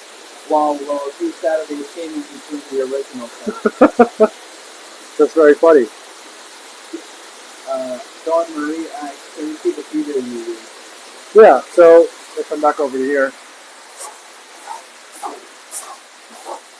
So I used to have these on every single tank in the shop, and what I found is that, you know what, we'd rather hand feed to make sure that all the fish are eating. So this is from Fishmate is the brand. So you can set it for 3 times a day. The problem with this feeder is it's kind of flimsy for an outdoor feeder. You know, any predator, raccoons especially, will just take it off and end up knocking it in the water. But for a setup like this, it works out really nicely. For Ethan off. Yeah, so you can see when it comes out of here, it's got a spring inside that rotates. And as the food goes out, it kind of rotates and it pulls the food out as it goes. It works pretty well. And the fact that you can set it for 3 times a day, I have 2 on here, so we can set it up for 6 times a day. So they're all broken up into different times of the day. So the fish are constantly getting fed. We're constantly doing water changes in here. We have a drip line that's in here at all times. And you'll see quite a difference in size in these fish in a couple of months. Same thing with the other fish over there. Kathy Crotty said, lots of beautiful fish. Thanks for doing this every week. It's so much fun to see everything you learn. You're welcome. You're welcome, Kathy. You know, I love doing this. And guys, thank you so much for spending the time. How much time was it? 2 hours, 7 minutes. So we've been on for 2 hours and 7 minutes. It's a bit of a short show today. I want to thank everyone for jumping on the show. And you guys can always reach me. You can text me 516-547-0164. Again, my number is 516-547-0164. You can email me at sales@koimarket.com, sales@koimarket.com. Please use the personal koi shopper. Guys, it's a great way for you to pick fish. You can hand pick fish. I can do everything I was doing today one-on-one with you, and you can hand pick all your fish. Thank you very much. Have a great weekend, and we'll talk soon.